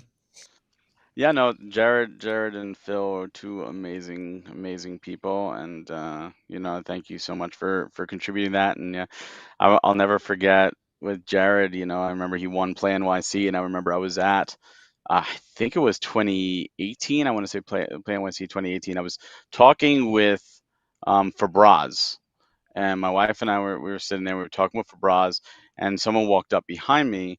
And I was like, well, no, I don't want to, step in the way. Like, you're here, you've talked with me enough, talk with them. And they just like, no, I'm here to talk to you. And they pointed at me, and I was just like, wait, what? Like, I thought you were here to talk to Fabraz. And it was Jared. And he's like, I was one of the winners, and I just wanted to say thank you and really appreciate it. And he just a sweet man, and just a wonderful man. And since then we've become friends. We've seen each other at like AVGN and or AVGC, I'm sorry, and we've too many games, and we're friends on Facebook, and of course he's joined the community, and what a great person. And then Phil is awesome. Phil's just been such a wonderful person and a wonderful friend to have, and I'm happy to have both of them in my life. So thank you again, guys, and that's what makes this so special, just meeting people like them and just growing that community. Yeah, absolutely. So, and just after, like, Greg was with us for several episodes, then, as Barry alluded to earlier, he jumped on board with us on December 17th of 2013. And so that was our episode 95 and our best of 2013 games. And so Game of the Year, like you said earlier, was his first episode. Barry, how did that all work out? You called in first, didn't you? Weren't you Yes. a caller? Yeah.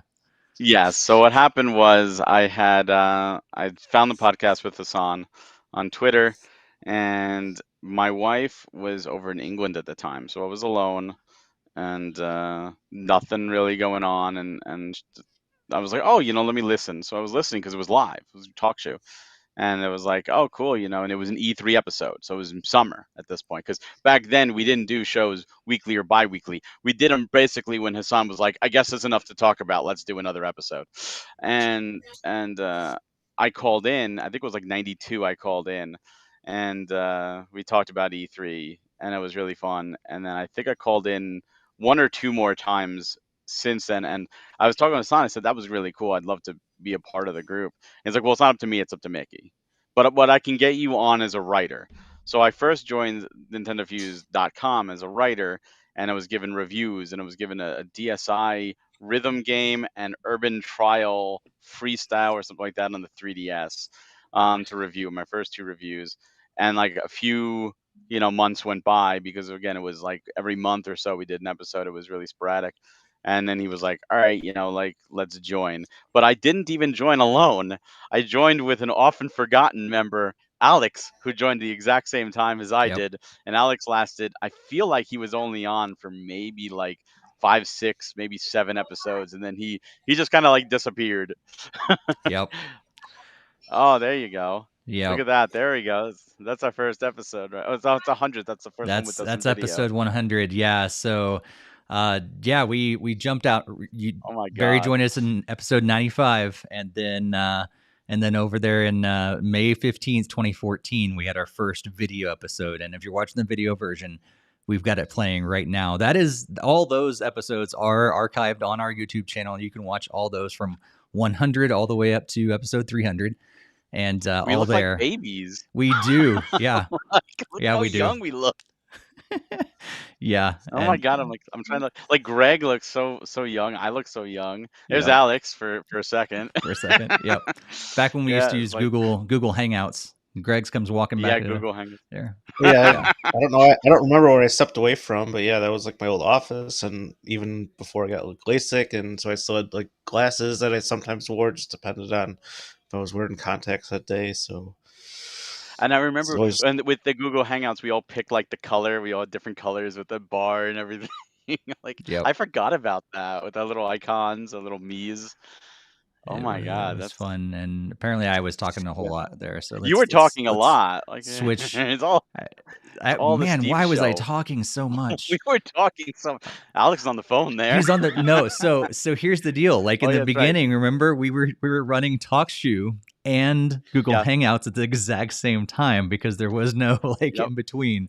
So And, so if and you're we used to get callers. Do you remember right, that? that And w- I that's had how to you came in. pull my phone to the my Yeah. microphone for the live ones or for the video ones. So Yeah. whenever we had a caller, I was the one that was like sitting this with my phone at the and I'm trying not to laugh because I'm not, sometimes we had some funny callers and I'm trying not to laugh because I want his voice or their Yeah. voice to come through, and everyone else is muted, and I'm like, why am I doing this? Why am I the only one doing this? Every time it was always me. Oh, it's so funny. So yeah, so if Yeah, you just- go back to our audio, you're going to hear that TalkShoe recorded live, and we recorded everything through TalkShoe for a good number. I can't remember at what point we stopped using TalkShoe, but it was a lot in the very beginning. So we had call-ins, and people could call in to the show while it's live, and so we had that and everything. That's where Barry jumped in as a caller. And so when we were running Google Hangouts and TalkShoe at the exact same time, so Same time. sometimes Alex couldn't get his computer audio to work, so he had to call in, but he was still on video. And it was janky in Oh, the you beginning. were on, though. We had to I make it forgot work. how much you guys talked. Yeah, well, there's a beginning. You eventually found your voice. So Yeah, there. Yeah, Wow, I mean, look it at was that. also I'm a a lot baby. harder. There he is. I'm a freaking baby. Look at that. I want to compare your background to see if how different it is. Oh, it's actually different.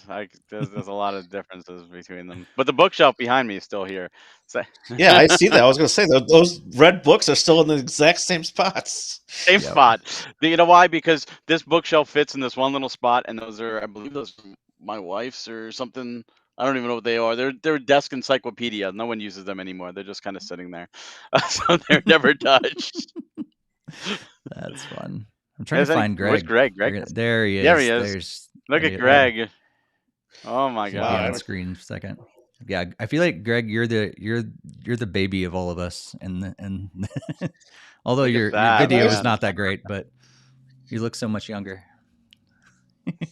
Wow, I didn't realize that my video was so awful. Well, been I my think internet at that connection point at everything was times, going too. through Google, and so yeah, we had times like this where we were just at the mercy of what was happening, and some of us had really bad video sometimes, and Hassan decided to wear his Mario hat. I don't know why it happened, so I'm wondering if your video eventually did get better, Greg, but I'm not sure. But yeah, so that was the beginning days. It's kind of crazy. And then so that was in May 15th, 2014, when we recorded our first live video. And then all of a sudden in April 4th, 2018, we had the day that will live in infamy forever, was Hassan's final episode, at least final regular episode. And he bowed out as the host on April 4th, 2018, which was episode 147, just a few months before our 10th year anniversary. And he did join us back for our 10-year anniversary, if you guys want to go back on that one and check that out. So yeah, and then since episode 147, 148, all the way through to episode 300, it's been us. It's been, with few exceptions. Sometimes Barry can't make it. Sometimes Greg can't make it. But I'd say like 99% of the episodes is us three guys talking ever since 2018. So glad you guys haven't got sick of me yet. Nope. Never. So yeah, it's been kind of fun to reminisce, look back through history, and we haven't really. I mean, we've changed up the day a little bit here and there. We've changed up the time a little bit here and there, but we've pretty much kind of been on this schedule with us three. Occasionally, we welcome in a guest and things like that. Hassan jumps in and joins us. Jared's joined us. Several other people have joined us. Jakester's joined us, which is really cool. But yeah, it's been basically for most part, it's been us. Almost over half of this podcast it's been us from episode 148 on, which is kind of crazy. Barry, would you mind reading Jakester's thoughts? He didn't have a chance to read or to record a video, but he sent in some thoughts, and I want to make sure that Jakester's thoughts get read. Jakester says, and I quote, "Steve isn't at." No, I'm sorry. When I started listening to the podcast in May of 2014, thanks to Hassan, it brought me nothing but interest and later excitement when it came to talking about all things Nintendo with amazing people to bring to the show. When I got a chance to be on the podcast, it felt like nothing but a dream come true. And now getting to interact with everyone since they opened the Discord, members, community, and all, it gives me more memories to talk about, firsthand experiences, screenshots, funny moments, and reactions to all gaming and Nintendo. Happy 15th anniversary to NintendoFuse. Happy 300th episode. And here's to more during an amazing time in gaming. And he did say that he forgot to mention his favorite episode, which was the one about Iwata, which was, I think, like 105 or so. I forget. It was in the chat. And 118 was his favorite, the one about Iwata. Nice. Thank you, Jakester. That was very nice. Yeah, really nice. And I know Roth also, he didn't have much time to record anything. Roth's been streaming and helping a relative, I think, open a boba shop recently, but he did want to say congrats on 15 years and happy Halloween from Roth as well. So Roth's been one. I think Roth might have been listening from the very beginning. He may be one of our oldest listeners for the podcast. So Roth is great. Roth and I lived not too far from each other when I used to live in New England. He was just down the road in Massachusetts, and it was really cool to hang out with him at PAX East, and yeah, fun times. So it's cool to see Roth still around as well. And Roth's over in our Discord, so you can always kind of talk with him over there. He's always posting about movies and shows that he's watching, mostly horror. Like, I feel like the guy is a huge horror fan, and he's watching those movies and shows all the time.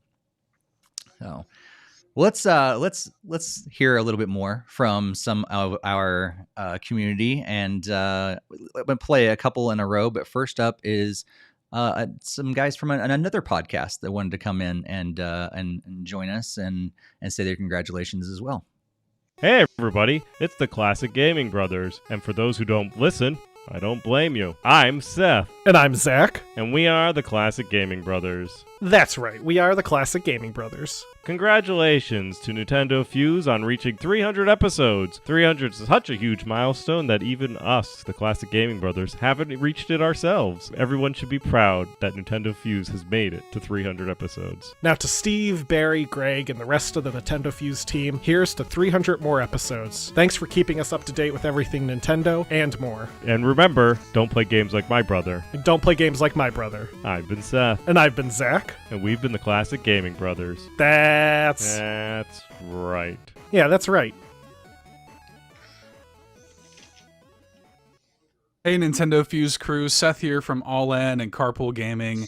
Man, 15 years, 300 episodes, that's crazy. That is a really long time to be doing anything, let alone a Nintendo podcast or anything at all. Congratulations on an incredible achievement. It's really impressive to do something like, I mean, what were y'all talking 15 years ago? Were you talking about like the Wii and the DS or something like that? You guys probably got listeners that are younger than your podcast is. Like, that's kind of wild. Y'all should be very, very proud. So congratulations, 15 years, 300 episodes. What an incredible achievement. Keep on keeping on, y'all. Here's to the next 15. Hey guys, it's Marty here from Nintendo Dads. Just want to congratulate NintendoFuse on 15 years of podcasting, 300 episodes. That is pretty stinking incredible. You guys produce some fantastic content and are even better people. I've even heard that you smell delicious, like a fresh pizza or a bakery full of muffins. But anyway, I digress. You guys are all fantastic, and I can't wait to see what comes next. The next 15 years, only going to be better. Keep it up, guys. Looking forward to listening to episode 300. Apparently we smell good. Smell like muffins. We smell like muffins. And pizza. Good old Marty from Nintendo Dads and Classic Gaming Brothers and Seth as well. Seth brought up something interesting that it might be true. We may have listeners that are younger than our podcast, which is kind of weird. Weird to think about. Has that ever crossed your mind, Greg? You think that we probably have some people in our community that are younger than our podcast itself? Not really, but now it is kind of a very interesting thought, because it's like you don't really think about it when you've been going like this long. Even like I've been only 13 of the 15 years, but it's still like we're starting to hit that point where somebody could come across and just started like gaming and streaming and stuff, and that's I can come across like our site and become a new fan. So it's certainly something exciting to think about. They could be inspiring and like help influence younger minds out there. Yeah.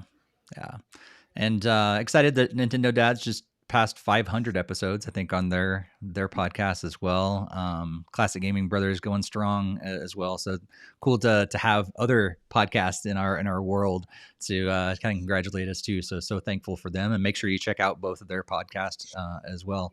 Barry, I know you're good friends with these guys as well. Any follow-up thoughts?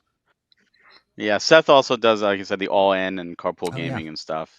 They've been doing a lot, and they just celebrated, I think it was 200 episodes with All In. I got to do a video for them too when they invited me, which was really awesome. And all Seth and Zach and Marty, the whole Nintendo Dads, Classic Gaming Brothers, they're all fantastic people, all fantastic friends, and I've been very fortunate to meet all Seth. I couldn't meet Seth, but I did meet the others in person. I met the Classic Gaming Brothers up at Retro Game Con. Just truly remarkable. Oh, Barry froze again. I think Barry cut out. Yep. I think he was going to say truly remarkable. I'm pretty sure. I think I read that right. I think that's what he was going to say. As we wait for him to keep coming back, to come back again. I think looking at the podcast, looks like, or at the chat, Jakester says he jumped in on episode 100. Our very first video podcast was his first episode. So yeah, if you haven't let us know when you started watching or listening, let us know in the chat as well. Barry, any further thoughts? I figured out that what you were saying was that was remarkable. You look frozen again, so I'm not actually sure if you're hearing me right now. So since you're not cutting me off, I'm going to go ahead and assume that you're frozen once again. And there he goes. So such a good still frame too. Right. So Barry's going to set his computer on fire after tonight, I'm pretty sure. It's all Firefox. I don't know why it's acting all weird like that. Good old Firefox. I heard everything. Oh, did you? Okay. Yeah. What I was saying is that I got to meet Classic Gaming Brothers up at Retro Game Con, and they were supposed to hang out with me when they went to Too Many Games because they're near me, and they didn't come by. So I'm kind of upset about that. But I did get to meet the Nintendo dads at Nintendo New York, which we talked about when they were going up to Bath, New York for charity. What a wonderful group of people, and happy to call all of them my friends. So thank you guys for those videos. Yeah, for sure.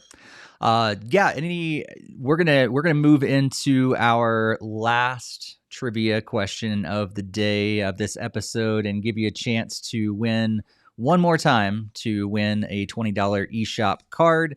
But as we're getting ready for that, anybody else can ready your thoughts, your closing thoughts about our 15-year anniversary, episode 300 here. But we're going to go into the trivia first. And the trivia question is, including this episode, how many episodes have we released? Has it been A, 301? Has it been B, 299? Has it been C, 306? Or has it been D, 73? We've been lying to you the whole time that it's only been 73 episodes. Yeah, 301, 299, 306. And you're probably wondering, what in the world, Steve, you called this episode 300? What gives? Well, we'll explain that in just a little bit, but I will let the answers roll in as they're coming in. We're seeing some different answers. Barry, Greg, do you guys have any ideas? Hopefully, I mean, you maybe looked at my notes already, and so did you know before you looked at my notes, I guess? No, I did not, but I know the answer. Yeah. Nice. Yeah, 73. You've been lying to us this whole time. This entire time. We've only done this for 73 episodes. That's it. Yeah. See, so it would actually have been kind of funny if you actually done like one of the answers like minus 75 for like the ones that are not like on the audio thing. So it would have been like 225 as one of the fake answers. That is because then it's like, well, there's only 225 available on this platform and not the missing 75. But there's only been 200 live episodes or video true. episodes. Yes, that is true. Yep. All falls into line with we're talking about so far. So far, we don't see a correct answer in the chat. So we'll give you this. We'll give you another chance. So if you haven't guessed yet, you guessed wrong. We're going to give you starting right now. You can put a second guess in the chat, and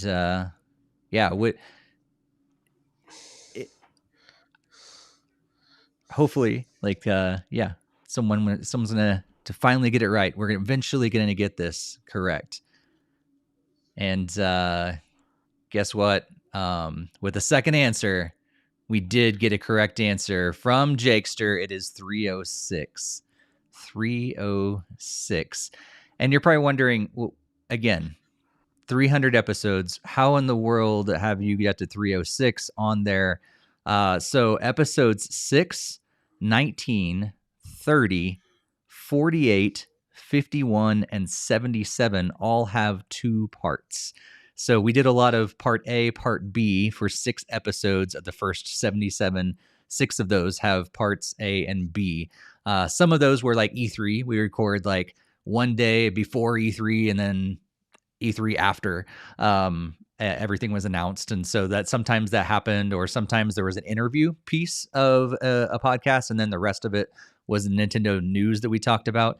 And so, yeah, there were 6 episodes in the beginning. We have, as you can probably tell, we've since given up on doing parts, 2-part episodes and stuff. And we eventually rolled out interviews to its own separate thing. We rolled out game chats to their own separate thing, and so those are already live on our podcast, or sorry, our YouTube channel as well. But yeah, we have just our podcast that we go straight forward. So yeah, 6 of those episodes. Officially, it's like we have 306. Oh, but congratulations, Jakester, for winning that. Jakester, you know how to get a hold of us, podcast at NintendoFuse.com. We'll get you over that code for a $20 eShop card. So, yeah, Barry, did that catch you off guard that we had 306 episodes? That did, but then I started, because if that all happened before I joined, Yep. but then I started thinking, well, it's like, well, is that a kind of caveat? I mean, remember the one E3 where we did a week of E3 and it was you and I, and we did recaps for every single day, It's true. and that was like podcast in itself. Like that was a really crazy week.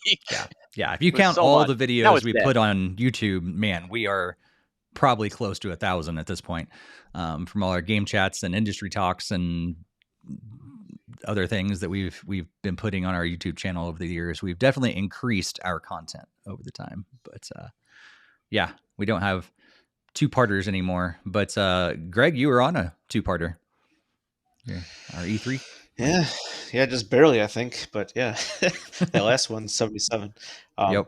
So are we gonna correct the naming system going forward? We'll jump to episode 307 just to account for the difference and We are differences. not. Because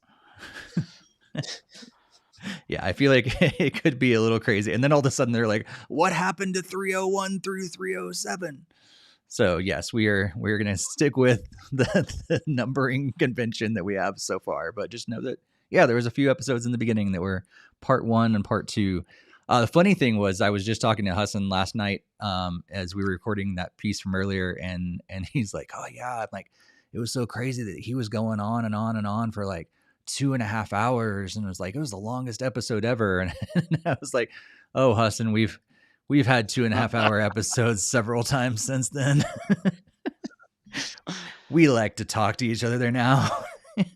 When the conversation is good and the topic is right, we'll keep going. Exactly. So yeah, any Greg, any closing thoughts as we wrap up this our main section for episode 300? yeah, I think I agree with like the classic gaming bros and go for another 300. I think going for 10,000 is probably going to be a little bit harder to do. So unless there's like some sort of AI that can mimic all 3 of us after we're long gone and still moving onward with like a NintendoFuse podcast. That's true. We could do AI. I still think it's probably going to be your kids, but AI might be the way to do it for sure. Yeah. Barry, any Future-proof closing it. thoughts? No, just happy to hear from everybody that wanted to hang around and celebrate with us, and for all of them in the chats, and congratulations to all the winners. And I'd like to think we can go for another 300. I mean, as long as Nintendo keeps putting out stuff and there's still gaming news, and I'm game for it. And eventually, if my son takes over, it would be easy for Steve to do the nameplate. He'd just have to add a junior at the end of it, or That's true. technically he wouldn't even have to. It'd make things easy for him. There you go. Yeah, just change the handle instead of trying to Hawk do. Hellfire. Be Yeah. Whatever he is. I don't know. It's probably something from Roblox down the road. Who knows? Who knows what he's gonna like at that point? So yes, thank you guys so much. As someone that has, I mean, these guys have been around for so long, so much of it. But as someone from the very beginning, I'm incredibly grateful, as I said earlier, to Hassan, to his face. Like, I'm so grateful that he invited me to be a part of this in the beginning, and then brought on these guys as well, and we've been able to just be a really fun team to be able to handle this over the years. We wish that he was still able to be with us on a regular basis, but so grateful for his leadership and his creativity and ideas in the very beginning that has that launched this whole thing, and thankful that that I was able to be a part of it and get to talk games with you guys. Like, it's been a highlight over the last 15 years of my time, and many times, like a little peek behind the curtain here, many times we have had conversations like, can we still do this? Will our lives allow for this? And we've had to take some breaks here and there, and we're grateful that you guys are okay with that. We do take some breaks usually around like the end of the year, the holiday times. We've taken, a month or so here, in the summer and different things like that. And you guys keep coming back, and it allows us to find those rhythms in our lives as they change. I mean, we went into it, and like, I know, like I was just barely married when we started the NintendoFuse podcast. And now I've been married for 15 years. And so Barry, were you married yet? Yes, your wife, but it was Yes. pretty new for you guys too, right? Yeah, we were married. We just celebrated our 11th anniversary. So we were married October 2nd, 2013, and I officially joined December, but I called in before I was married. Okay. Yeah. So by the time I officially joined, I was married. So my entire tenure as actually a host, I've been married. Nice. And now you have a kid. So like, Now a kid, big life that's changes. 15 months old at this point. That's crazy. And Going Greg, I fast. can't remember, were you married? I know you didn't have a kid yet, but were you married when you first joined?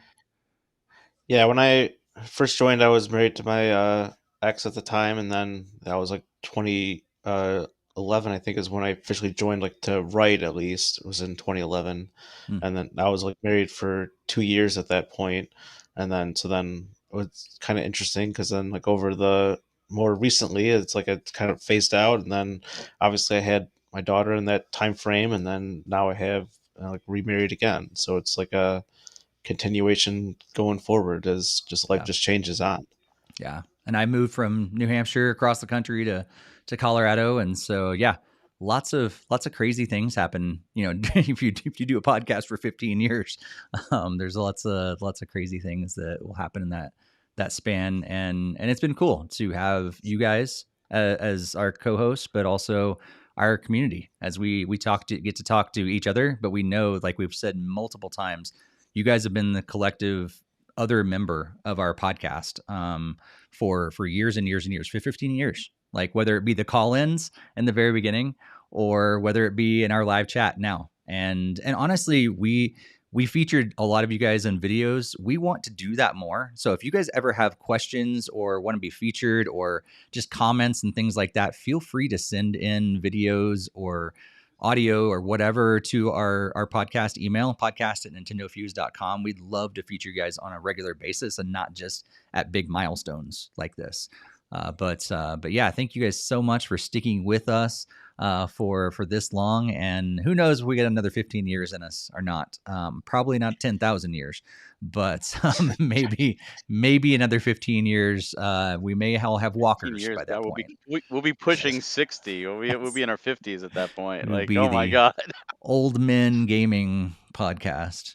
But I wouldn't want to say that. I don't think Barry's background will change very much, but you'll see mine and Steve's change over the time. That it's is like a a time fact. capsule. It's a That is- historic thing at this point, right? That is true. It's like U.S. national historic location, like protected. That's right. That's right. Well, as always, or at least the last, I don't know how many podcasts we've had this format. We love to end with talking about games that are coming up over the next couple weeks until our next podcast recording. So we record live every other Tuesday. Our next episode is going to be recording on October 22nd, 2024. So until then, we are going to be scrolling on the screen from Metacritic, the games that are going to be coming out over the next couple weeks, and just highlighting a few before we talk about what we are going to be playing. So on October 11th, we're going to have RPG Maker With is going to be dropping, as well as Wingspan Special Edition, Cats in Boxes, which I don't know is going to be game of the year, but it's just a funny game. Cats in Boxes. Also Transformers Galactic Trials and My Universe 2-in-1 My Baby Bundle. I put that one in for Hassan. Because I loved, when we used to talk about the Babies with Z's games back in the day, and that was fun for Hassan. So that game's coming out on October 11th. On October 15th, we're going to be getting 9 RIP, along with Neva, Mortal Kombat 1 Sector, Cyrax, and Noob Saibot, as well as City Bus Simulator. I put that one in there for Barry because I know he has fun with simulators, and put him on a city bus simulator. Who knows what's going to happen? And then on October 16th, we get 8-Bit Adventures 2. October 17th, we get a lot of games that are going to be dropping on October 17th. That's Dungeons 4, Super Mario Party Jamboree, Tintin Reporter, Cigars of the Pharaoh, Fruit Party, Fruit Party Suika Casual Puzzle, Tales from the Arcade, Fart Mania. I put that one in just because it said fart. The game, if you really, if you remember, even though we're getting old, farts are still funny. But yeah, read the description of that game sometime. Like, I don't even know. Also a game called Line and Football League Cup Arcade Soccer Simulator, Eternites, and Blazing Strike. And then on October 18th, we're getting Hot Wheels Monster Trucks, Stunt Mayhem, and Teenage Mutant Ninja Turtles Mutants Unleashed. So, Greg, any of those games stand out to you over the next couple weeks? Well, most certainly, as we talked about way back in the beginning with the headlines, the Mario Party Jamboree for sure. But I'm pretty certain that mostly I'll be playing will be just more Echoes of Wisdom, though, even though that game will be coming out over that time frame. Then I have a number of game chat videos, or number of game chat games to catch up on, because there's been a number of I've been delaying just because I've been really thoroughly enjoying Zelda. But that's at least what I'll be playing. There might be some of the other ones that I'll take a second back or look through or whatever, but that's most likely what I'll be playing at least. Nice. Barry, how about you? Yeah, for Switch, Mario Party is the big one. I'll be mainly playing more Metaphor when it comes out, ReFantazio. That comes out this Friday. Dragon Ball Z or Dragon Ball Sparking Zero is also coming out this Friday. So that's like the next game. I've looked at it between this week and like December 5th. There's at least 2 games like every week coming out. So I'm busy like that. Like that's it. Like outside of the occasional game chat, it's like all new stuff. But yeah, I'm really excited for those two, and there's so much more coming out later this month, but Mario Party is the next big one on Switch that I'm looking forward to. Yeah, I'm with you guys as well. Mario Party is definitely gonna be the big one, and maybe I'll beat Zelda. I've explored Hyrule enough where I think I can actually jump back in the actual storyline now and continue what I'm supposed to do in the game instead of just going around and collecting stamps. But yeah, hopefully doing that gets on some game chat games that we'll be playing and releasing really soon. And yeah, that's probably. I mean, I may boot up Rocket League or something, but probably not a whole lot because I am traveling a ton over the next 6 weeks. I've got like 5 different trips in 6 weeks, so I'm gonna be on the go quite a bit. Speaking of game chats, I'm curious if anyone listening remembers seeing a game chat for Kudzu, because it seems to have magically disappeared. And I'm curious, I thought it was posted. Steve says that he thought it was too, but can't find any proof of it posting.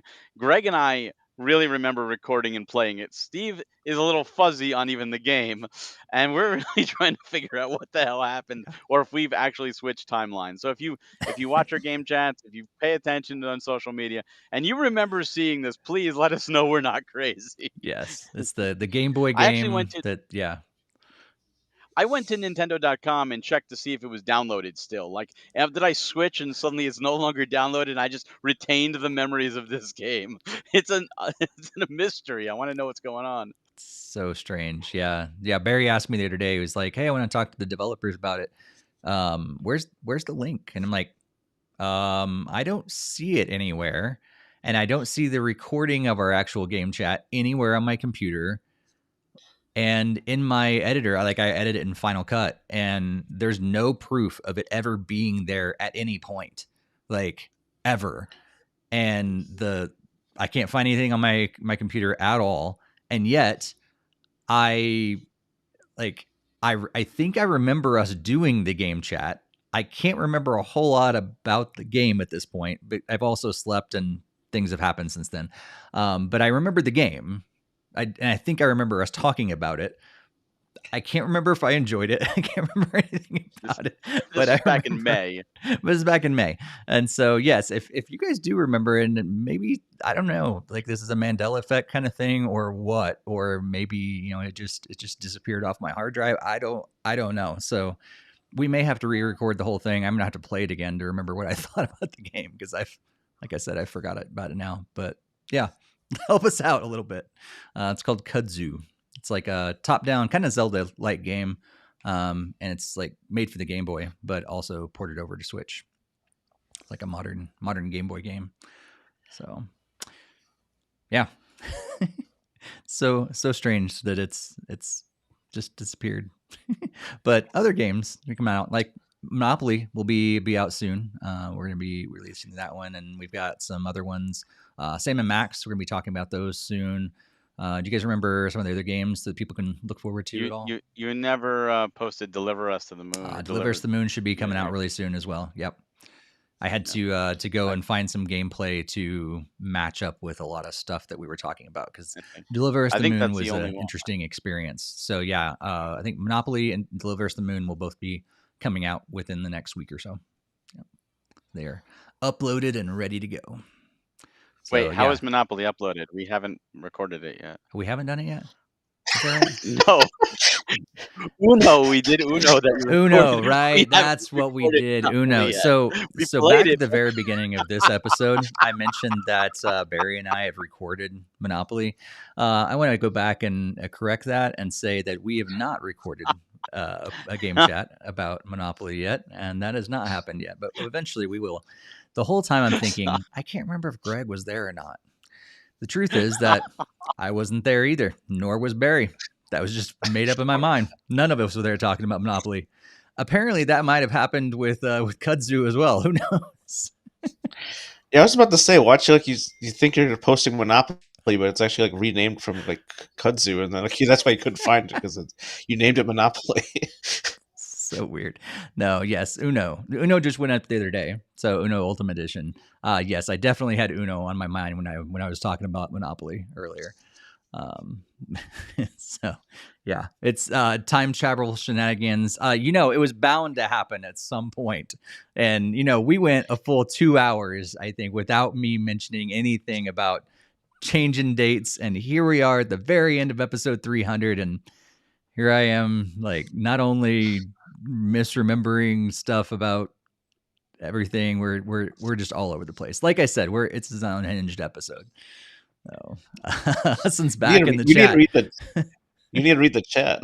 Yeah, I do need to so yeah, Jakester is talking about time traveling me. Huston is filming future game chats. Yes, that's what I'm doing. Classic Gaming Brothers said Kudzu and Monopoly are in a state of quantum flux. Yes, yeah, that's basically it. Yes. Oh man, guys, it's been great. Barry, I know you got a premium direct coming soon, right? Yeah, it's either going to be the 21st or the 28th of this month. So Switch Series 10 is launching this fall. We got some real bangers, got some real fun stuff to show off. So looking forward to that. And thankfully the script has been written. That's the biggest thing. But now it's all the recording and gathering stuff and getting everything set up. So look forward to that. That is a little tease, some fun stuff. And other than that, it's just life. One hurdle at a time. Nice. Greg, y'all settled in your new house now?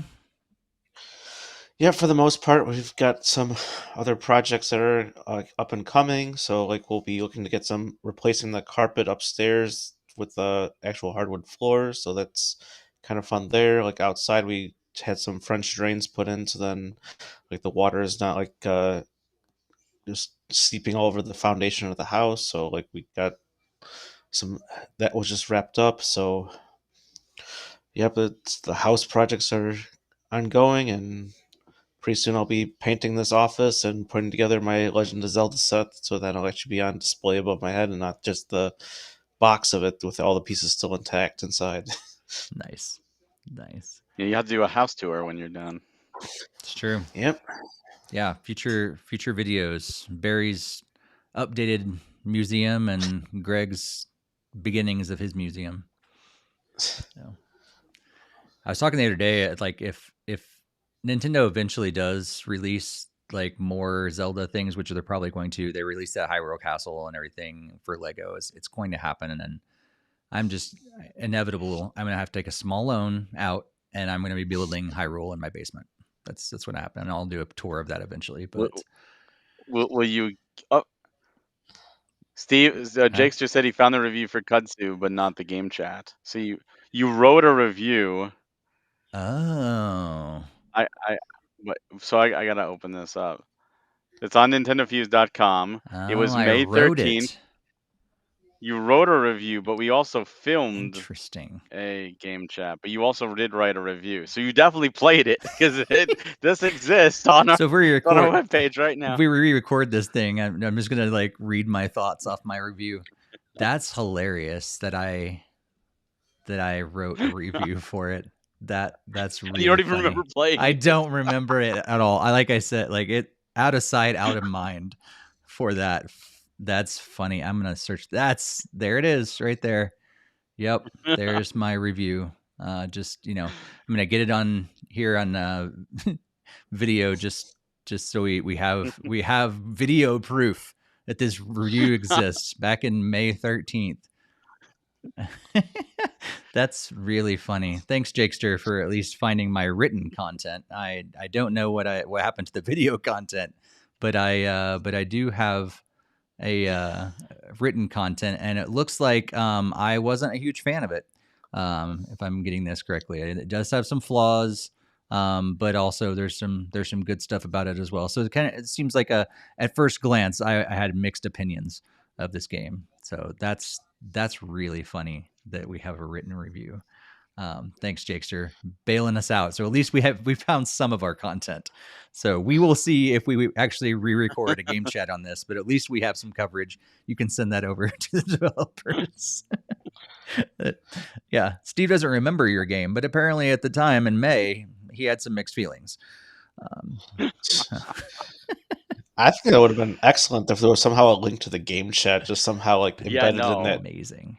That would have been like the topping of everything. Like, how is there a video link to the thing and we can't find the actual video?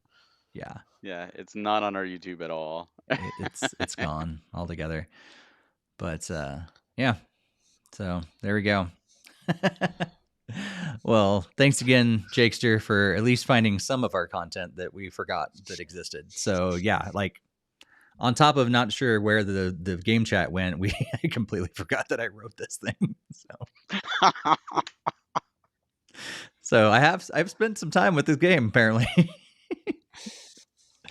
Oh, that's what I was saying in our chat that I felt like me and you got to around the same point, which is like right before like the end of the game. It was like the looping back around through the hardest area to the back by the start or whatever. Yeah, sure. Take your word for it. Whatever you say, Greg. Oh man. Speaking of 2.5 hour podcast that we did earlier, we are getting close to that mark. So we should probably call it quits for the people who are just thinking, who knows what they're going to say next. Yeah, just thank you guys so much for 15 years. Some of you have been from the beginning, which is so crazy. If you are, I know we've been asking for this for a few episodes, but we would love to know. Like, if you've been with us from the very beginning, please let us know. But also jump in our Discord and let us know how long you have been listening and watching the podcast. It's so fun for us to see where our communities come from. So let us know in the comments on YouTube. Let us know on social media, right in our Discord as well. But we're incredibly grateful for you guys. I mean, we honestly, we would do this even if it was just us three. I'm just talking about video games.